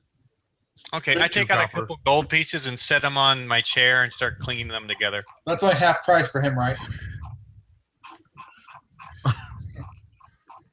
Wow. Sorry. Seriously? Uh-huh. Okay. Well, he stops and he's like, of course, I do have an express service. He kicks the guy in the chair off the stool. Half his beard shaved, I don't have a beard. like Two-Face. Uh, The guy he kicked out. I set the 2 gold pieces on his table, or barber, whatever. Ask him to just have a look at my sideburns. Okay. Yeah, you bring him up. He gets out his weird trimmers and looks and he's like, oh yes, and starts trimming your sideburns a little bit. They do get pretty crazy. You are a halfling. I know. While you're doing that, it's not long before a man who you look at him about twice and you realize that guy's a shepherd. Hmm. A man named Larman starts talking about what he's seen to the newcomers, and the other guys are like, oh, not again. And he quickly tells a story about finding freshly dug graves up in the Somber Hills, Oh, Really? not far from Red Lark.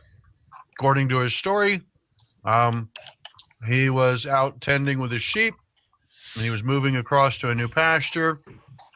He came across some graves, and he used to go there. He's been there before, and like the other guy started finishing his sentence. And that's why you know they weren't old graves. Nice. It's obvious he's been telling everyone who comes in this. How many graves? get that. So yeah, Miracle I asked. think that was a passed out guy that whispered that. So How many graves were there?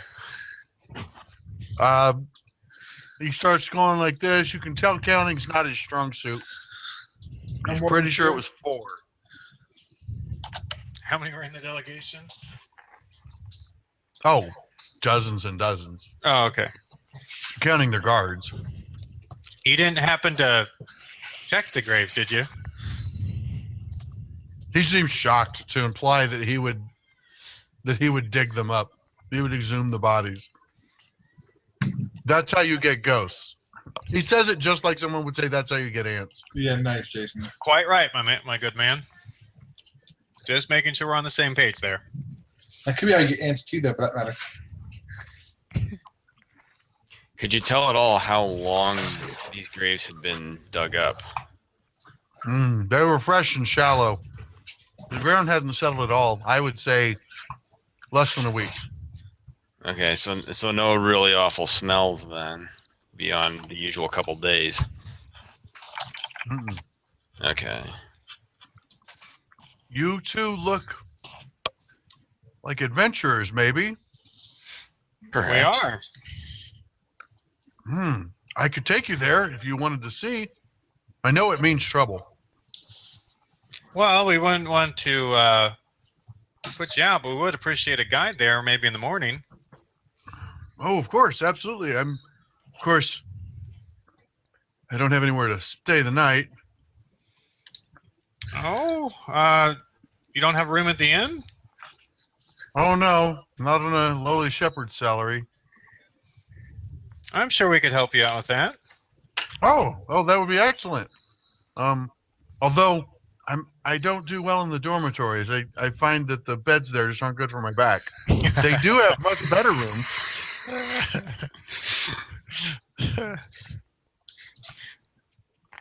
That shouldn't be a problem.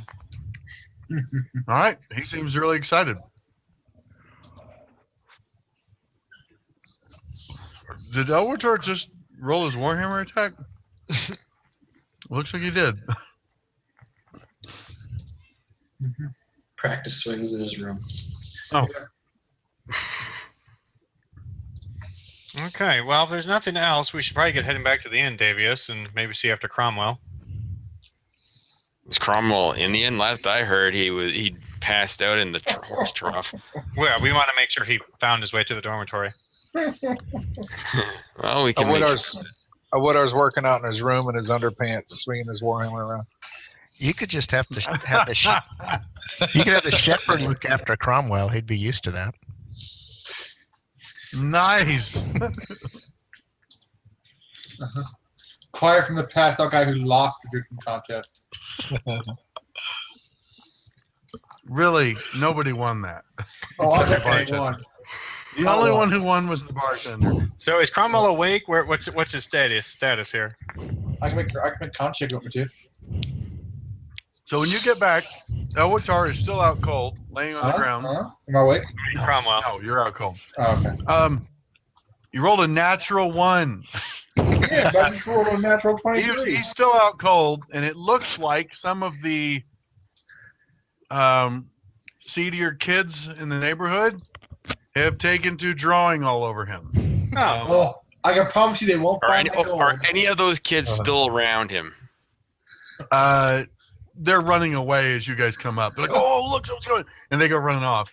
Oh, don't run! I was actually going to encourage you to draw a penis on his forehead. Oh, they seem stunned. Yeah. Like that's over the top. You do notice they've drawn like a garter on him, like a woman's garter. Oh, well, that over works his too. chest and That works his too. abs. And Spray on he's got a abs. little garter belt. They've just drawn all over him with a piece of charcoal.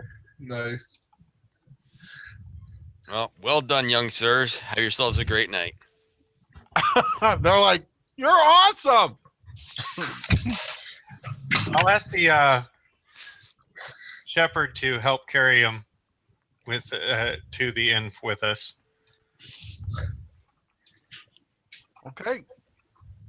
Yeah, it'd be pretty hilarious. 2 halflings trying to drag Cromwell Yeah. into the inn. I want to see him try.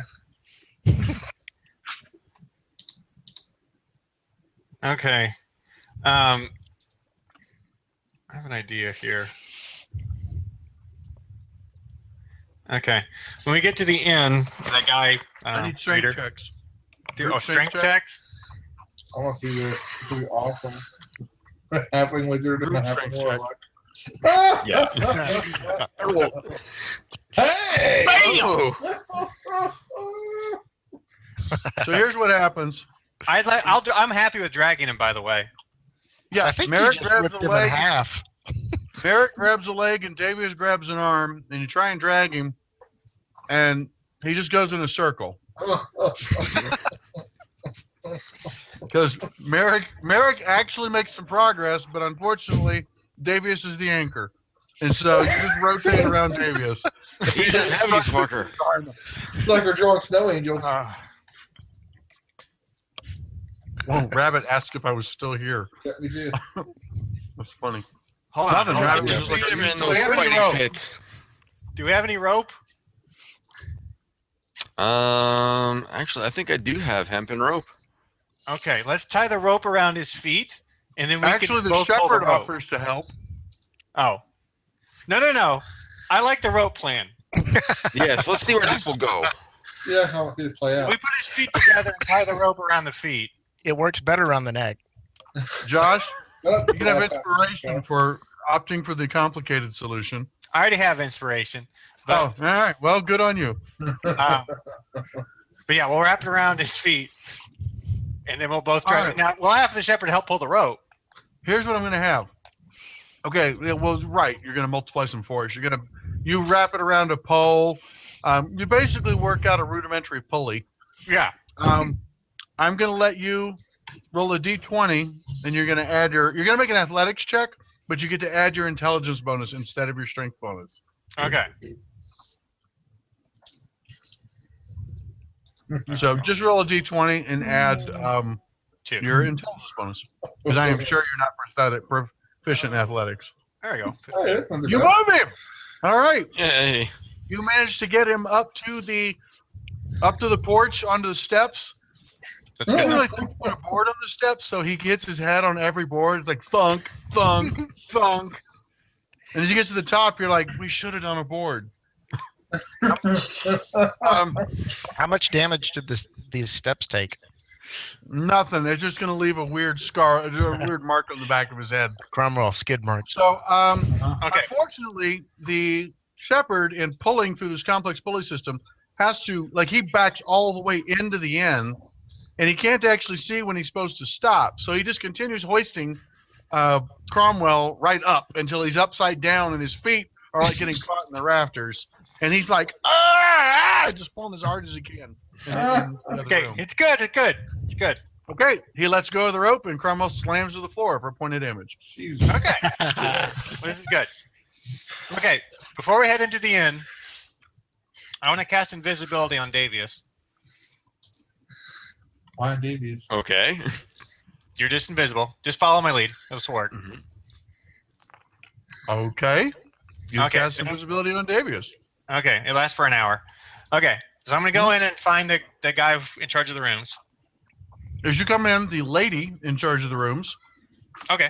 You should try to pick her up. introduces herself as Kaylessa Urkel. She's a human female.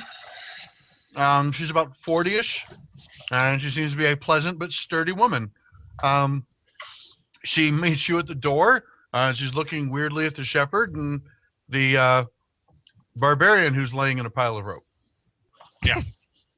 Okay. May I help you? I hope so. So, first off, what do you have in the way for, halfling-sized beds? Oh, we have some luxurious accommodations.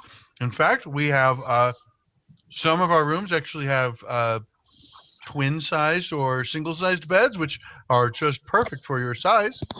Okay, well, here's what I'm going to need, okay? Cradles. I need a room for me and my friend here. I point to the shepherd. Okay. And if you could help somebody up to the dormitory, help my friend outside there up to the dormitory, that'd be appreciated too. Oh, absolutely. Are you with Elwatar? No. But me and my friend, like I said, me and my friend would like a room, but I have this one particular thing. It's a little bit odd. I need 2 beds for me. I have this ritual. I like to get up in the middle of the night and switch beds. It's a halfling thing. If I don't have 2 beds, I can't make it through the night. Nice. See, without missing a beat, it's like, well, that's actually perfect. We would have needed to rearrange the room because the ones that we keep the single beds in, we actually have 2. So we won't even need to change anything. Would you need 2 wardrobes as well? I don't know if you like to move your clothes. He stops and thinks about it. What day is it? Of the week? Yeah, what day of the week is it? Tuesday. Tuesday? Let's go The Tuesday. 3rd day of the week. I don't know what Forgotten Realms days are called. Okay, he's like, it's like Tunis or something. He's like, no, it's not Tunis. That won't be necessary. Thank you, though. Okay, she will have the rooms ready immediately. And how will you be paying? I'll give her 2 gold pieces. Okay. Well, she lets you know that your room will only be 1 gold. It's their Okay. finest room, and it will include dinner and breakfast. Would you like a wake up? Yes, please. Absolutely. Let us know at dawn. That's fine. Absolutely. And your friend, we will be moving him up to one of the common dormitories. That's fine. That will only be 1 silver piece. Oh, no problem. All Also, if you, Just deduct the money, and she can make change. I am. Also, I believe there may be an elf in your dormitory already. Those 2 are very close, so if they could really share a bed, that's fine. Oh, so he is with Elwatar's group. He is. Well, then he's already been paid for, my good sir. I apologize for the confusion. Oh, okay. I wasn't aware. No problem. Thank you. You see 2 pretty strong-looking porter boys come down, and they grab him by the shoulders and haul him upstairs. And one of them, like, did they draw a dress on him?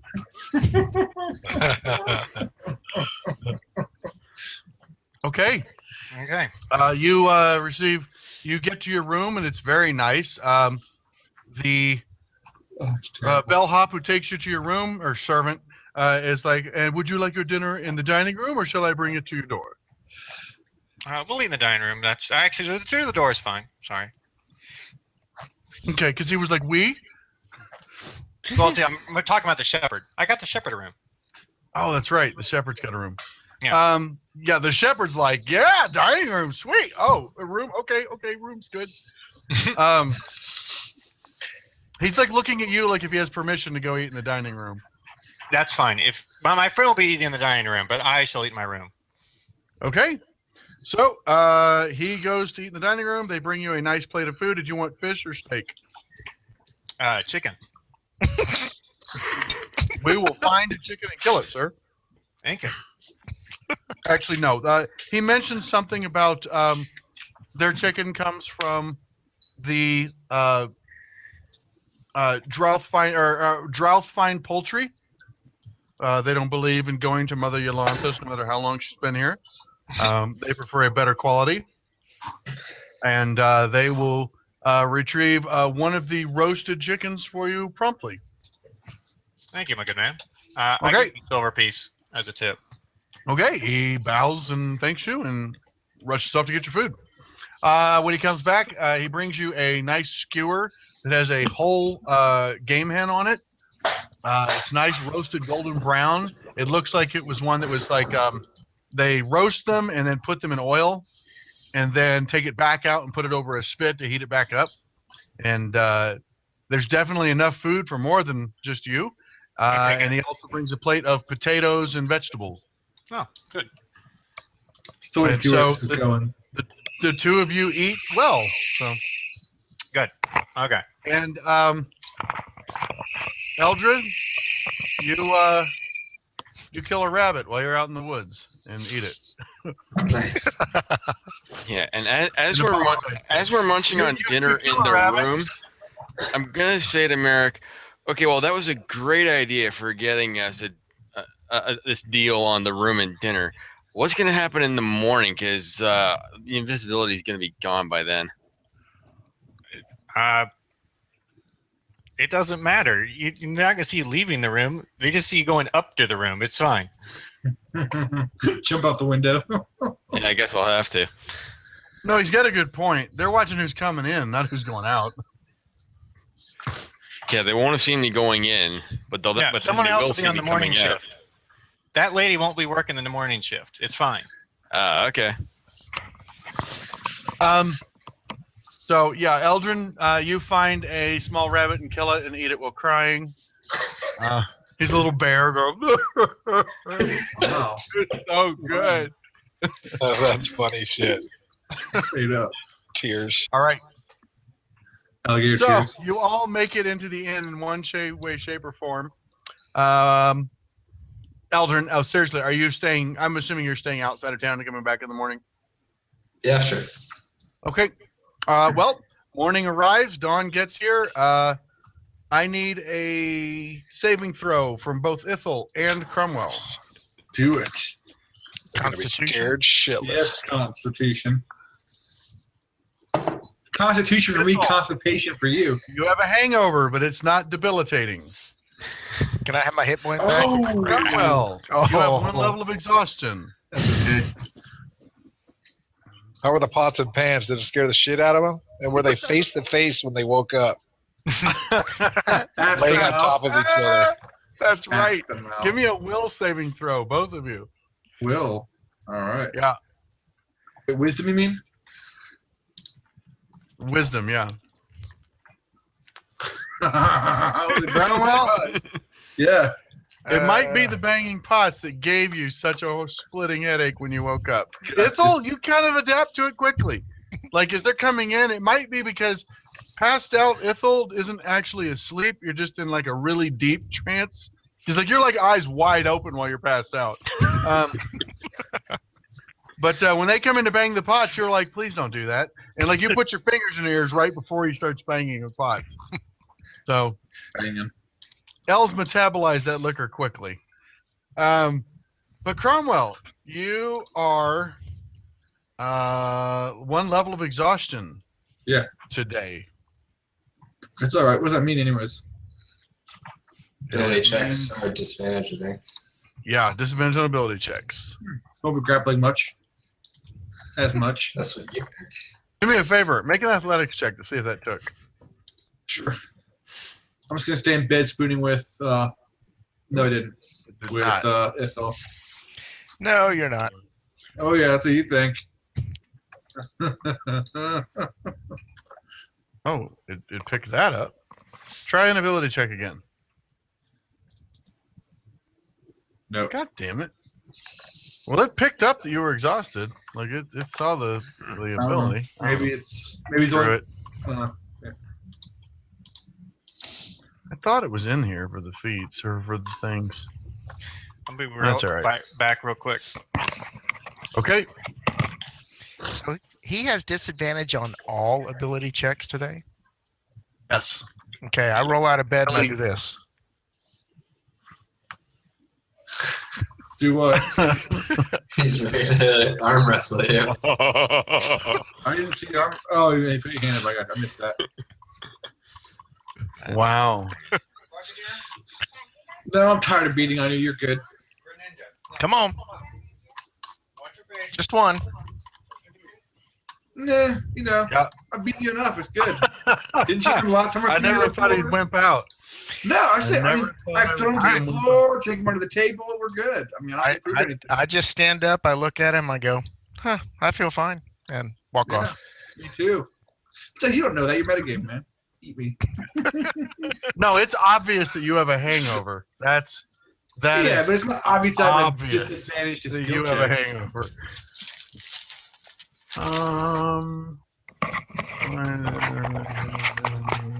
I'm sort of back, but I'm getting ready for bed. Hey guys, I feel great. What's the plan today? Oh, here Okay, it is. so we're all Exhaustion. up? That's what it's called. We're all awake. Yes, you're all Okay. awake. We inform you that we've located a shepherd. We're explaining about the graves and that he could lead us there. It seemed Ooh. it's a pretty good lead. Ooh, good plan. New fresh graves, huh? Hey Yep. Cromwell, as much as I don't want to say it, you can probably get your hit point back. Hey, try it one more time. Yeah, I'll give everyone a long rest. I think I got it this time. Yep. Yep. All right. Sweet. Yay. Everyone 20 there, too. That's the funny part. Good Oh, plan. exhaustion one. Let's go And check just to out. make Davius happy, call that hangover. make Davius happy while we're going down the stairs, Merrick makes a big show of pointing out, I'm so glad you could make it here so early in the morning, my friend, and pats him on the back. Oh, no worries. Nice. Very nice. Yeah, let's go check out those graves.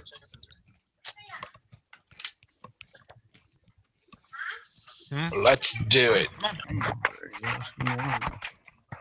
Yes. And the hangover will last for. Oh, that's probably a little stiff. How long does a hangover usually last, guys? 4 hours? 2 hours. Say 4 hours. Roll a Until you d4, drink- Nick. Until you Yeah, drink until you what drink had. Yeah. Okay, 4 hours it is. Hold on, what Higher remedy is better are you for you. using? Higher is better for you. You doing all hair of the dog, or What dog? I tell him to Heard the drink Homer a dwarven Simpson. spirits before we head out. Did I just take That'll make Cromwell me off feel the better. tracker? I did. Sure did. Do Cromwell what? There, he's So back. exhausted. Hangover, exhaustion 1, 8 hours. 4 hours. Okay. So you're all gathered up again. All right. Excuse me, at the Swinging Sword. What are you guys gonna do? We're gonna go check out those You've heard graves. quite a few leads. To summarize, you've heard a couple different people say that they did see the delegation in Belliard, which is northeast, through the Somber Hills. The Merrick has located a shepherd who claims to have found some shallow graves near where his sheep graze, and he's been telling everybody he knows about it. Where's that? roughly then? And well, on the map, Yeah. just northeast of Red Lark. So in the hills. Yeah. And you've also heard that they were headed to the Summit Hall next and have not arrived. All right. And we have a book from. Yeah, and apparently someone from Wamford sold a book that had to have come from the delegation. But he could have traveled to Romford afterwards. So I'd say Yeah, they could have gone to Summit Hall and then Wamford, but they were Right. supposed to. They were supposed to pass through Red Lark before they went to Waterdeep. Well, somehow the graves be on the way to the hall, right? What's the closest thing? The graveyards, and then go up to Belleyard and backtrack, I guess. Yeah. Might be the hills somewhere in between there. Over at the Sounds Vale of the good to me. Dancing Waters. There we Okay. go. That's my vote. Yep, Okay. let's go look at the graves. Okay, I'm gonna go check out those graves. Yeah. This is serious business. I mean, grave business. How long did it take us to get there? He can take you there this morning. He's dying. It's about He's 4 dying hours. to take us there. About 4 hours. Just non-stop puns. Here we go. Ask Grandma, how was the alarm clock this morning? What? Carmel's a little absent-minded.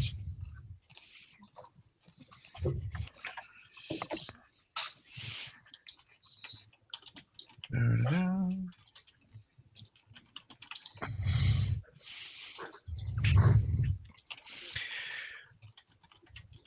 gonna tell him it's no worse than the screams of the dying in the pit. Huh? Okay. He said, "How was the alarm clock this morning? No worse than the screams of the dying in the pit." Oh, I got it. Yeah. I was like, damn, that got dark fast. Yeah. You know, fun. Close. Sorry, I'm closing all this crap. I've got so much Either stuff. that or open. no worse than the screams of your mom at night. But that didn't. No. They don't make it your mom jokes. So. Early investigations. Reprisals.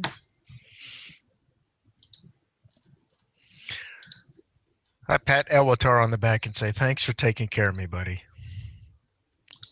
That's my pleasure. You could have gotten me a private room, but hey, a passed out man takes what he can get." I am That's really. better than sleeping in the streets, I say. Indeed, or a cattle trough. I am a little bit peckish this morning. I feel like I didn't have dinner. You didn't have dinner, did you? I don't think you did. I'll eat a ration. Yeah. This is really weird. What?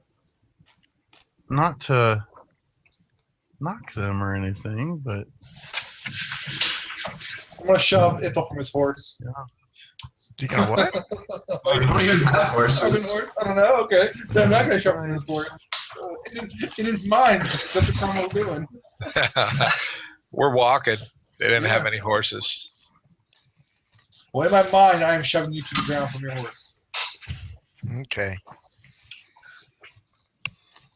this.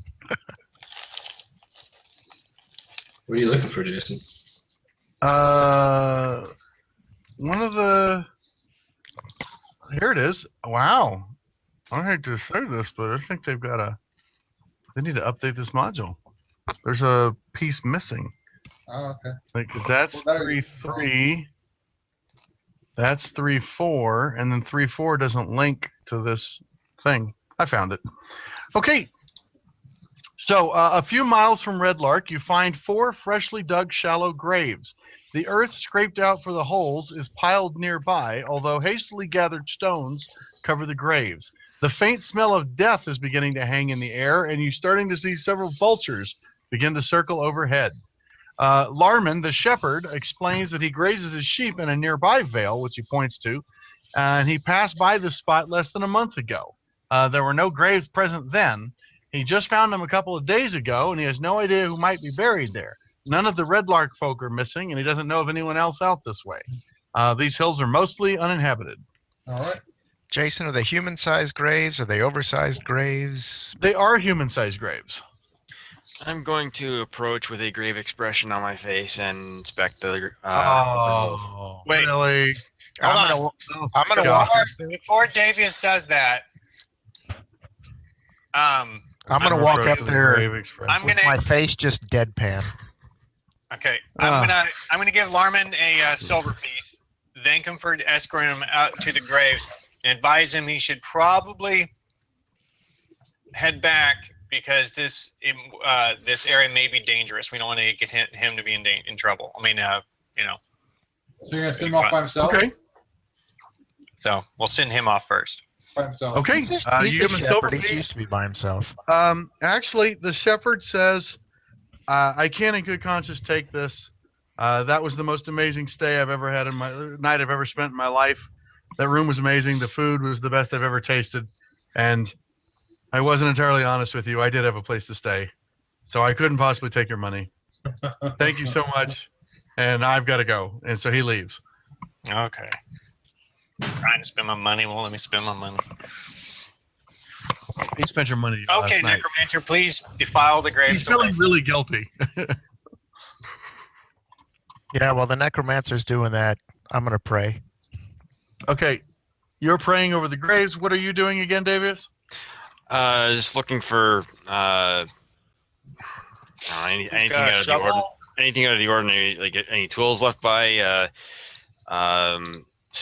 state of the corpses, anything of note about them. Sure. You notice, one, there's a weird, confusing collection of tracks around the area. You're not a tracker by any means, but there's a lot of different tracks going all over the place. You find a few broken arrows, a discarded javelin, and a tattered gray cloak.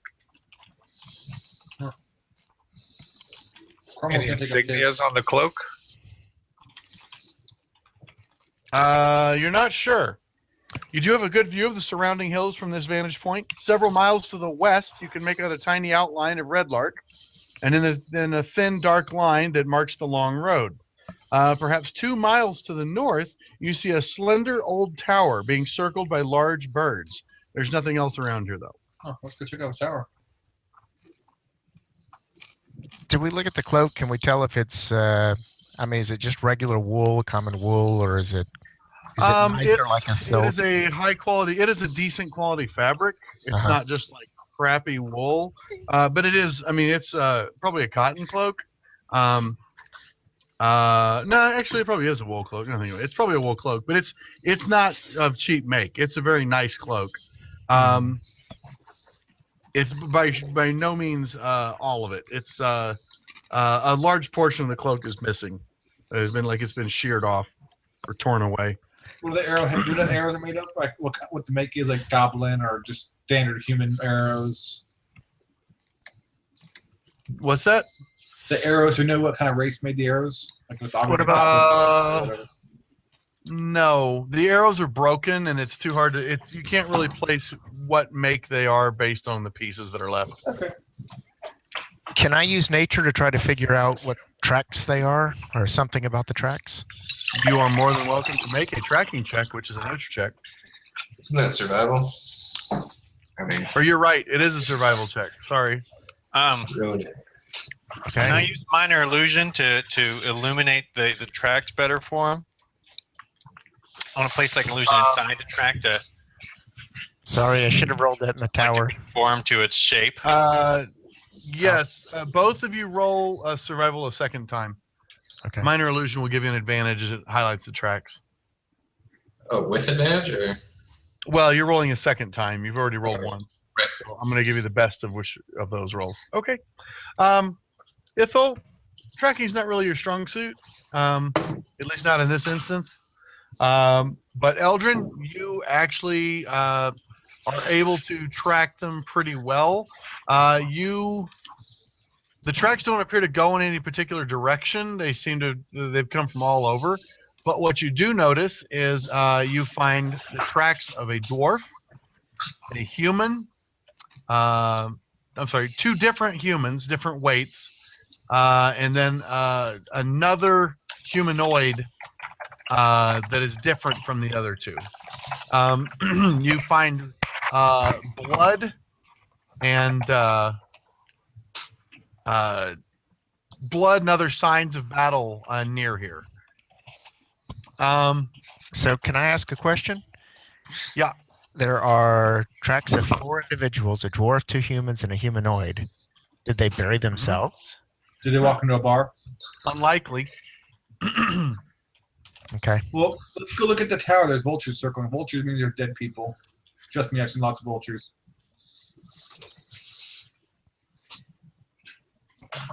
Is there anything else we can glean from this, though? I'm asking the party, I don't not the know. GM. Is there anything else we can glean from the graves? The bodies are in there, right? You don't know. Because we haven't dug them up. I'm not digging them up. Do you have a way to You have to sense if dig there's up a body in a a grave? Sorry. I thought he said the graves were open graves. Oh no! The graves the rocks have been piled into the graves. Oh, okay. Can we get down by the graves and sniff and tell if the odor of There's death dead is bodies in them. Okay. There are definitely dead bodies in them. Yes, there are dead bodies there. I guess that's Eldred, fair. do you know which direction the tracks came from? Do I? Do you know what direction the tracks came from? No, you're not sure. It's kind of weird. It seems like there's tracks, but they're not. Like you lose the trail before, but the trails come from 2 different directions. I know where the tracks come from. East and south, and then they both disappear. All right, they both culminate here, but you lose the trail. Cromwell's going to speak up. I know the tracks came from. They came from that tower over there with the vultures. A strange croaking cry from somewhere above you catches your attention. As you look up, you spot a trio of huge winged shapes gliding towards you.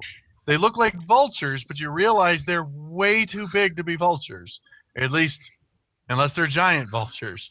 Each bird is carrying on its back a black warrior in dull blue armor with a dirty white cloak. What are dragons doing here? Get out of here. All right. I Please, start singing Dirty White Boy. please roll for initiative. Hey, how long did it take us to get here? By the way, It's like several 4? miles, so probably an hour or 2. Okay, so self-exhaustion. It's morning. There we go. Nice. Okay, I have to tweak this encounter. We're going to be doing this because we're running 6 fucking people. Players 6, level 3 encounter. This will be It's always difficult. that. Let's turn off caps there. Why does it keep And- turning on caps? Damn it! They look hostile, right? Like the way they move and stuff. The birds. As hostile as Edgar Allan Poe can make him. Okay, now if there were 4 of you, all right. So there are instead 6 of you, which means we need another one of those. One of the vultures has 2 riders. Another one of those. Oh no, none of those. The vultures what? Has 2 raptors. There we go. Has Okay, 2 I take it back. There are 4 giant vultures Okay. with humanoids riding them. Okay. And each bird carries on its back a warrior in dull blue armor with a dirty white cloak. And we're in the open, right? No cover or anything. 2. Oh, unlock. 2. How far is the 4. tower, by the way? Oh, it's way off in the distance. Okay, so too far to run for Yeah, safety. it's a little speck. Yeah. Bloop. I'm gonna drop those on the map. Rolling initiative for them all now. Do you have I'll another go map? ahead and We don't have no a map. maps for this. Okay. So Theater we will be of- operating this just basically theater of the mind. I want to see if I have a picture of them. I do somewhere here.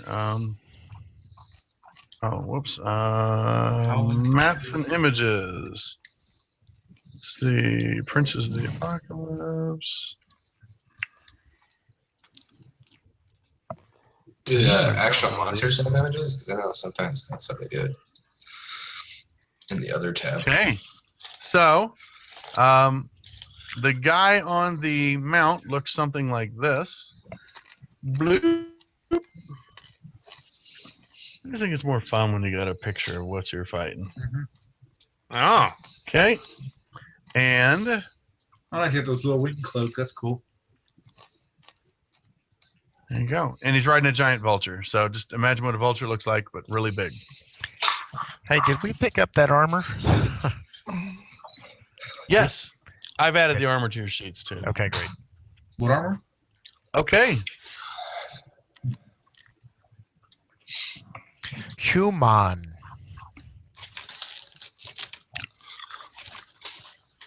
I have giant vultures. I do. Let's see here, real quickly. I'm going to share a map. Man,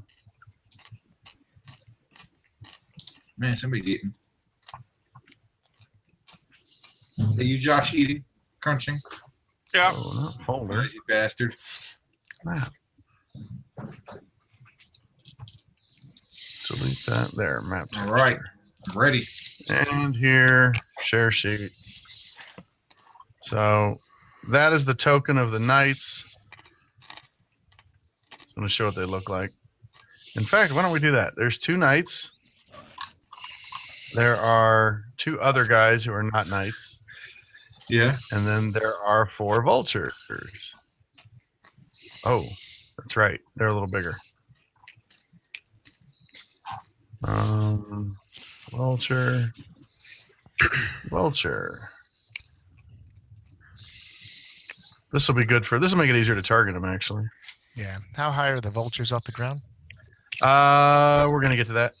Okay. I'm going to share the sheet, sync view. Okay, so that's about where the vultures are. I mean, that's just so we can target them a little easier.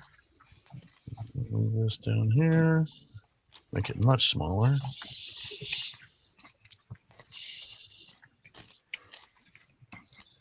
That'll work.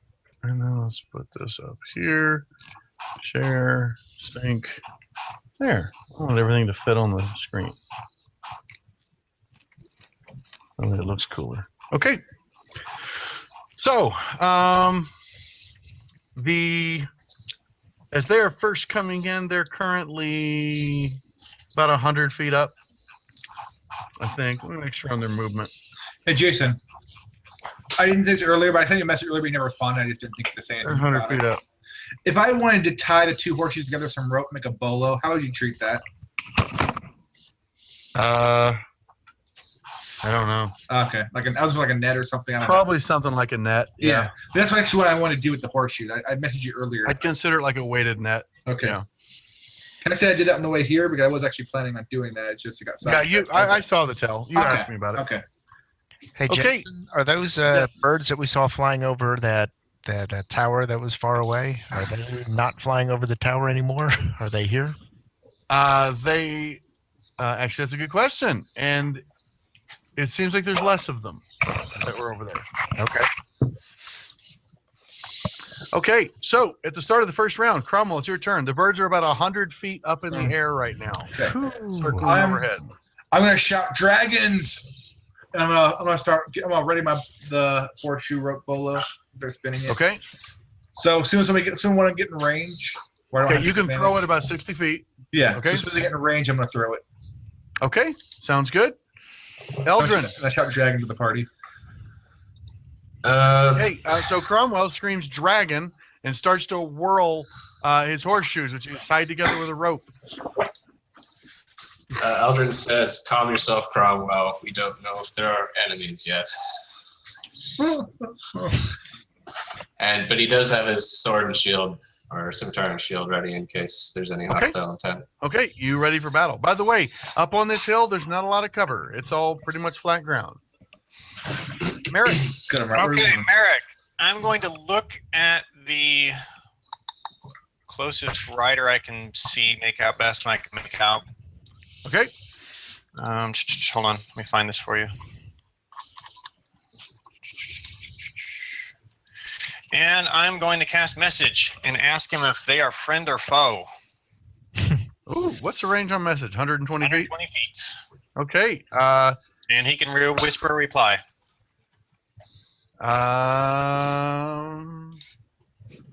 Expletive. He's going to say, friend or foe. Silence, I'm assuming you're a foe. But why wouldn't somebody just say friend just to trick you? I mean, I got insight. Dude, we're totally friends. Totally legit. Too legit to quit.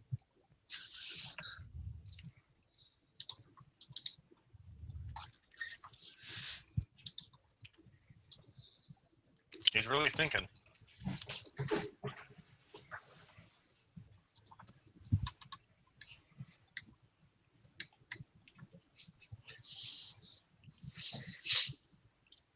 Who's thinking, Jason? Batteries. He's got to read stuff. Got a long response. Yeah. He's asking already, what do I do next? Yeah. Spell's actually pretty cool. I can actually cast it through buildings if I know the person's in a building. Yeah. Well, let's read about today. And boop. Okay. And boop. He got booped. I can read it out loud if you want, Josh. Otherwise, that's just for you. No, I like just doing this. Okay, Merrick he gets a really kind of squeamish look on his face, I guess you could say. And he just looks on and goes, "Yeah, they're enemies, Eldrin." And he runs behind Elatar and hides, or prepares. Okay. Give me a stealth check, please. Okay. Skills. I really want to read it out loud now. You can if you want. I don't care. So, see knowledge is all. Oh, No, it'd be more Oh, fun with Merrick. survival. It'd be more funny to hear Merrick say it later. I'll do it. I don't want to know. I don't want to know. I'm assuming I'm hidden, so you just. Yeah, no, it's hidden. The only thing you do is once you'll immediately know the result. Right. Okay, so Merrick runs and hides behind Cromwell in the whirling. No, Push you. Elatar. I always hide behind Elatar. He's a good. Oh, Elwajar hides behind Elwajar. Sorry. I'm always afraid Cromwell might grab me by accident and use me as a weapon. I might throw them at the guys. Mistaken for a goblin. I thought about throwing them, actually. Just didn't seem like a good idea. Okay, sorry. Let me take it down here. There you go. Uh-oh. Giant Vulture 1 is going.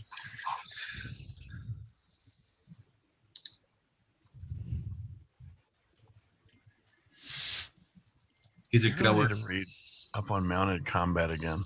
Been well, a while. I do have the SRD up here. Let me pull it up. That's what she said. Okay. So, is this a joke? What? This has got to be a joke. Here we are. It's mounted combat right here, Jason. A knight charging the battle on a warhorse, a wizard casting spell from the back of Griffin, blah, blah, blah. There we go. Thank you. Yeah.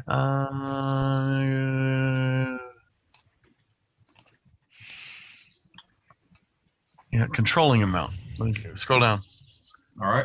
You have two options. You either control the mount or are allowed to act independently. Intelligent creatures such as dragon independently. You can control the mount only if it's been trained to accept a rider. Okay, initially control mount changes to match yours when you mount it. It moves as you direct it and only has 3 action options: dash, disengage, and dodge. Duck, dive, dodge, dodge. Okay. A controlled mount can move and act even on the turn that you mount it. Okay, an independent mount retains its place in the initiative order. Bearing a rider puts no restrictions on the action it can take, and it moves and acts as it wishes. It might flee from combat, rush to attack, or against your wishes.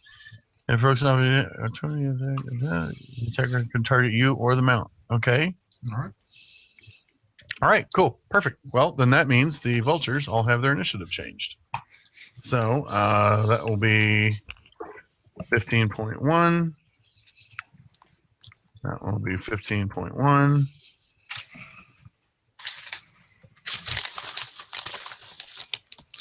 Oh. Wow, what did I do? Oh, I did 1.51. 15.1. Thank you.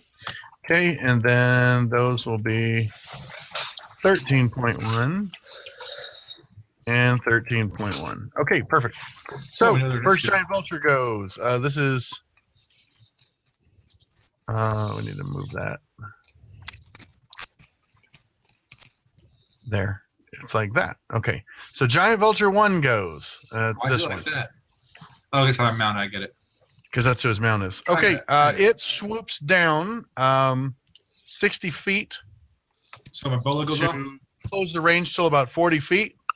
Well, you didn't specify. Are you throwing as soon First as you you're get- in range? Yes, as soon as they get in You're range. order. disadvantaged then. Well, I mean, Is that what without disadvantage, I'd said. Okay, then at 20 feet, there won't be disadvantage. Okay. Okay. So it swoops down to 20 feet above the ground, Okay. above you guys, and you can make your attack. All right. So let's see. I'm just gonna do my unarmed strike because you have +5.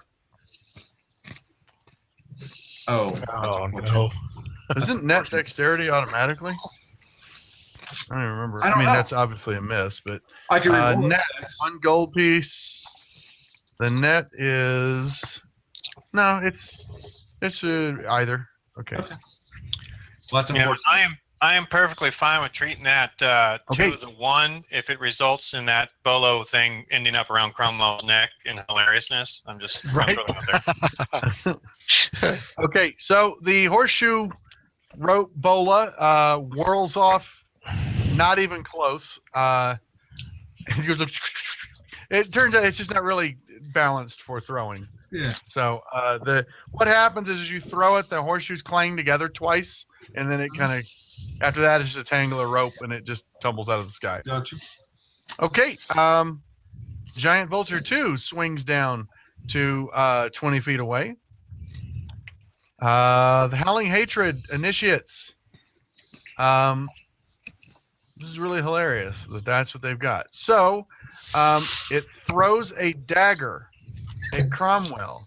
You notice as he throws, there's a gust of wind that flies as he throws the dagger, What? and he gets an advantage on the throw. What? Whoa. Horseshit. And hits with a 22 Horseshit. for 5 points of damage. Oh, The second Howling Hatred Initiate, assuming we're gathered in marching order, which I'm going to, hurls his dagger at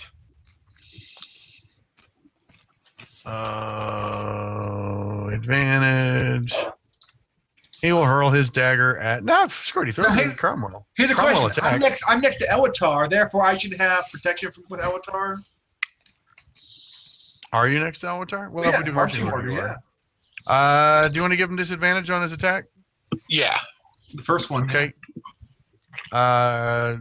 Because I saw what both rolls were, so that's why we're asking. Yeah, I would have used it anyways, even if he did hit with the other roll. Okay. I would've used it. It doesn't stop the hit. Okay. The second dagger, however, misses, even with advantage. Good. Ithel, your turn. So you've seen Cromwell hurl his bola into the sky, and it falls down. And then two of the vultures come swooping down, and these guys with daggers drawn throw daggers at him, and one actually connects. The other sticks in the ground. Right. So I'm going to target this guy here. The Feathergale Knight 1. Okay, just Uh, control click him. There you go. There we go. And I'm going to do a command. Oh, what's the range on command? 120. Okay, that'll do it. No. Nope. Sorry. do a barrel roll. Do a barrel roll. No, I'm wrong. It was 60. I was looking at Oh, okay. something else earlier. So he's out of range.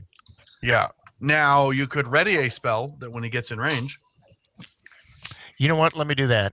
I'll keep him targeted. I'll ready the spell. Okay. You ready a command for when he comes within 60 feet of you. Yes. Okay. Perfect. Giant Vulture 3 drops down to within 20 feet. Let her rip. At 60 feet, you let her rip. Okay. So I drop my wisdom saving throw on the Feathered Knight 1. He fails his saving throw. I tell him to flee. Okay. He swoops At 60 feet, he yanks back on the reins and starts pulling the vulture up, and it starts to fly up and out. It ends up around about 80 feet away, or about 80 feet up, and again about 100 feet away. Okay, so that guy's gone for about a minute. We can concentrate on everybody else. What? He Isn't is 80 feet distant. What'd you do? man's just one round though, right? I gave him a command to run away, and Oh, so okay. he will get as far away as he can from us for a minute, It's one Yep. round. Actually, For isn't one it? round. for one round. Yeah. One round.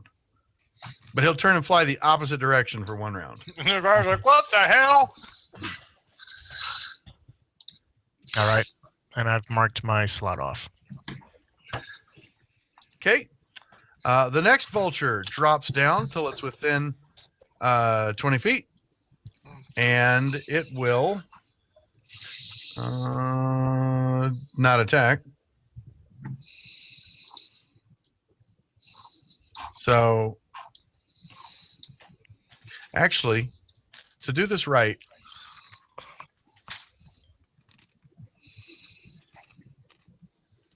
it actually does approach, but it doesn't attack. It's the Feathergale Knight's turn that he gets the command hits him. So command hits him, and he orders the vulture to fly away as far as possible. So he blows all of his movement to have the bird move. So next turn, the bird will just fly away. Nice. Okay, Feathergale Knight 2, however, does attack. It does.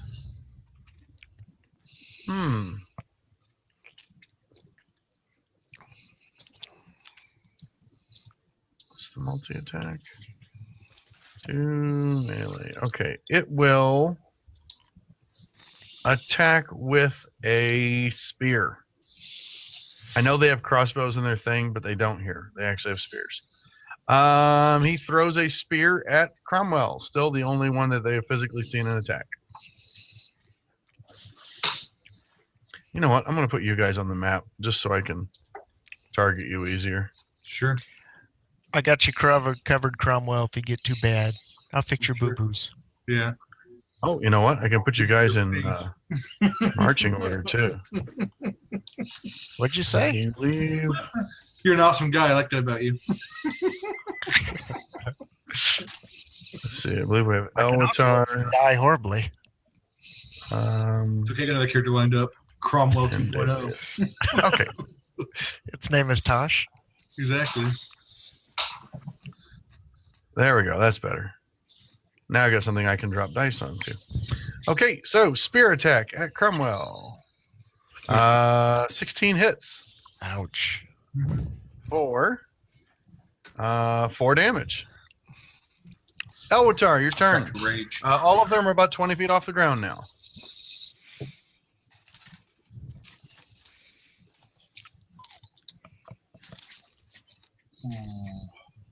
Yeah, there's not a lot of great options. 20 feet. Elwatar's got a heavy crossbow, doesn't he? Yeah, Yeah. light crossbow. Can Oh, light. yeah. Wonder if You can also throw Cromwell. stuff and maybe in range right now. If you have javelins or anything. wonder if Cromwell could throw me at them so I could knock one off of their bird. That would, I could try, but now it's exhausting. It'd be a hard DC, I'm sure. With You are disadvantage. quite heavy. With for a the festival disadvantage. special. Yeah. Yeah. All right. If I didn't have disadvantage, I'd say maybe. Now I'm thinking the drinking was a good idea. And you hit with a light crossbow Nice. for 8 points of damage, moderately wounding it. So you actually connect squarely, but unfortunately, a giant vulture, the arrow is rather small compared to its girth. That's what she said. Okay, Davius, what would you like to do?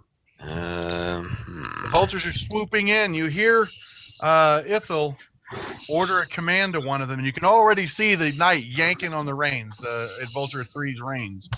And the other attacks have not been super effective. Do a barrel roll. Although the bird does look hurt. That crossbow stuck it pretty good. Like it screeches on with the impact. Okay, well, I will target the same vulture, Number and 2. I will toss an Eldritch Blast at it. It's got to be better this week. Nice. Nice. So you didn't target it. Yep. Could have Yeah, sworn I just drag and drop it onto the. I could have sworn I targeted that. That's okay. Just drag and drop it onto the creature, and it'll apply the hit. There you go. Okay, so you hit Giant Vulture 2, which has one of the Howling Hatred initiates on it. Got it? Oh, And almost. You do Almost 7 Almost damage. with the max impact. damage. It is heavily wounded. almost got that 10. Almost. Is that the one you guys attacked last time? Oh yeah, it is. Okay. It is. Yeah. All right. Round 2 begins. Cromwell, you're the first one to go. Yeah. Taking a couple hits from a dagger and a spear. Neither of them were like telling. Both of them were grazes, near misses. I want to back up to like where Merrick is and do a running jump off of Eldritch Shield to try and hit the Giant Vulture 2 with my chain. Oh. Or is that a terrible idea? I mean, that's a terrible idea. I can do something else, like throw a crowbar. 20 feet up. Does that seem feasible? With disadvantage Basketball on player Atlantic. Dunk on a 10-foot basket in his sleep. But you want to get 20 feet in the air. Well, no, I have my chain, maybe 5 more feet. I don't know. If you think it's I'll a give horrible, you 5 feet for the chain, which means you have to touch an object that is. Give me the controller, please. You have to Sorry. touch an object that is there you go. 15 feet in the air, basically. Yeah, but I To mean, reach. I'd be jumping off Eldritch Shield. Maybe you can muscle a little bit. All right. I got it. You don't have to sell this on me. I'm already. You know, I'm the rule of cool. Let's see. Jumping. I'm sure I might be a I can horrible. muscle him up there. With a Sure. hangover. Give him a Ability nice push. Whatever. Crumble always comes through when it matters. There was. Is it under athletics or is it in the DM's guide? I'm trying to remember. Ability checks. Shield jumping? Just jumping Skills. in general. Yeah, right. Is athletics listed there? No. Let's go back up. Man, this is what Brian was good for. He would have told you what fucking page it was on already. Sorry, I pulled the PHP Oh, from it's it. all right. Athletics. I know there's some division involved or multiplication. Yeah. Downloads PDF. Dang it. I have the PDF. Yeah, I'm looking. Hold on. Let me just grab my damn player's handbook. I'm being really lazy about this.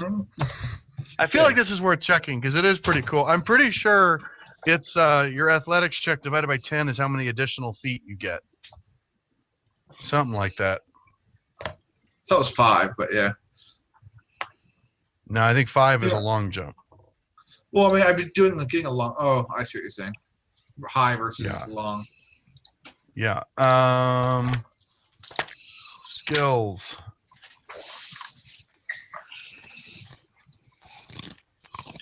It's with ability checks. Oh, it's got to be in the combat then. Interacting with objects, vision and light, special types of movement, jumping. Here we go. Yeah. Long jump, high jump. When you jump a high jump, you leap into the air a number of feet equal to 3 plus your strength modifier if you move at least 10 feet on foot immediately before the jump. Okay. So That's your a strength modifier is plus 3. Yes. So that's 6. Plus he's 6 feet tall. And his Yeah. arm and reach of what? 8 feet? Okay. And a strength athletics check to try and jump higher than you normally can. You can extend your arms half your height above yourself during the jump. So 6, 9, 15 feet. Plus, you said my 5 feet for the So the chain. highest you can reach is the height of the jump plus 1.5 times your height. So 6 plus 9 feet plus an athletics check to determine if you can take the swing. Mm, Now, yeah, I need an athletics check, but now I've got an idea. So your base, you can touch 16 feet up, So or you want 15 feet up. you If wanna there was a end the rim box? 15 feet high, you could touch it. Yeah. So you want to in the So box? I need an athletics check to actually attack someone who is 20 feet up in the with box a or no? 5-foot chain. Jason, does he still Yeah, take you can roll right out in the open, buddy. Does he get Disadvantage. Oh, I was about to say. Oh. It was No, DC actually, 10. DC I 10? felt like you only needed to make 2 feet, and I was just going to divide it by 5. So Okay. you actually get 2 additional feet, so you can make an attack All right. with your heavy chain. I'm going to target it. All right. Heavy chain. Almost a 20. Almost a 20. Which Very is a good. hit. However, your Oh, heavy chain only does D6 because it's extended all the way out. It's more like Okay. a whip right now. I'll roll my crowbar. But can I say I was raging? I did want to do that in case I failed. Oh, yeah, that's fine. Okay. Which means you would have had advantage on your strength. You would have had That's advantage true. on your That's check. true. I forgot Well, about you that. would have had a straight roll. I'm just doing a crowbar damage because it's the same, Yeah. Okay. Bam, and you kill it. That's awesome. Nice. Okay. So you run up, spring off of Elwitar's shield. What and happens with to the chain A? lashed all the way out, snap its neck as it just crashes into it.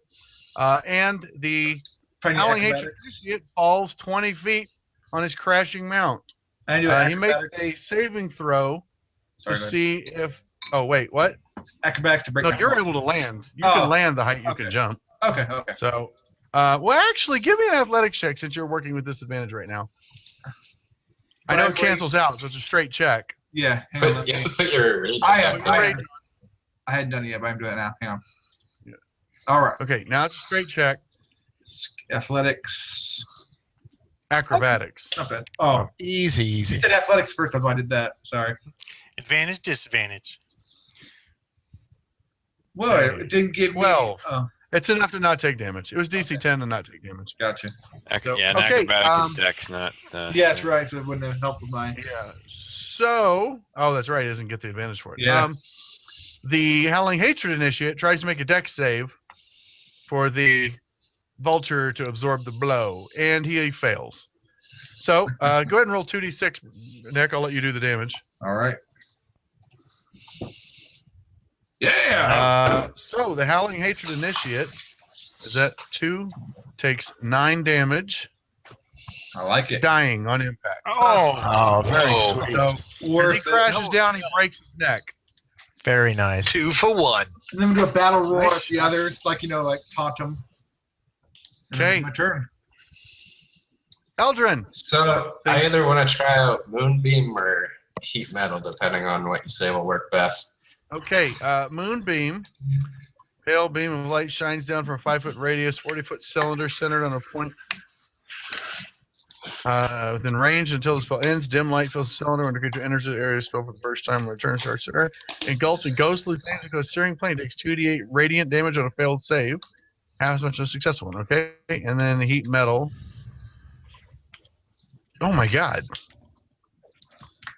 Well, I was The knight's thinking it's a 5-inch or a 5-foot the radius. knight's wearing scale mail. so Yeah, that's- I figured I could use that on a knight, or I could use the 5 radius to hit all 4 guys because they're riding the vultures with the Oh my moonbeam. God. So this just keeps going? Would they necessarily be actually flying that closely, though? Well, if it's a 5-foot radius. Wouldn't it just be 10 feet across then? If they're not beside each other, I'm going to heat metal the knight. Okay, that's no, not- no, they're not. Oh, you will not be able to catch multiple ones. No. Okay. Especially Then I'll because just- each bird takes up a 20-foot, I mean, a 10-foot by 10-foot square. Oh yeah. If you look at Yeah. them, because they're on top of the birds. Then I'm going to be casting heat metal on Feathergale Knight. Watch the Oh, giant Jesus. monster just throw them off because they eat. This could be Uh, bad. on his armor, right? So Yeah, this is going to suck for him.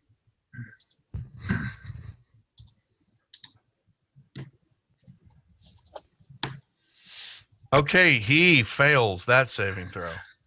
Nice. So you'll do 2d8 fire damage to him, 7 Oh, damage. I should add an Uh, effect to this to say that he's heat metal.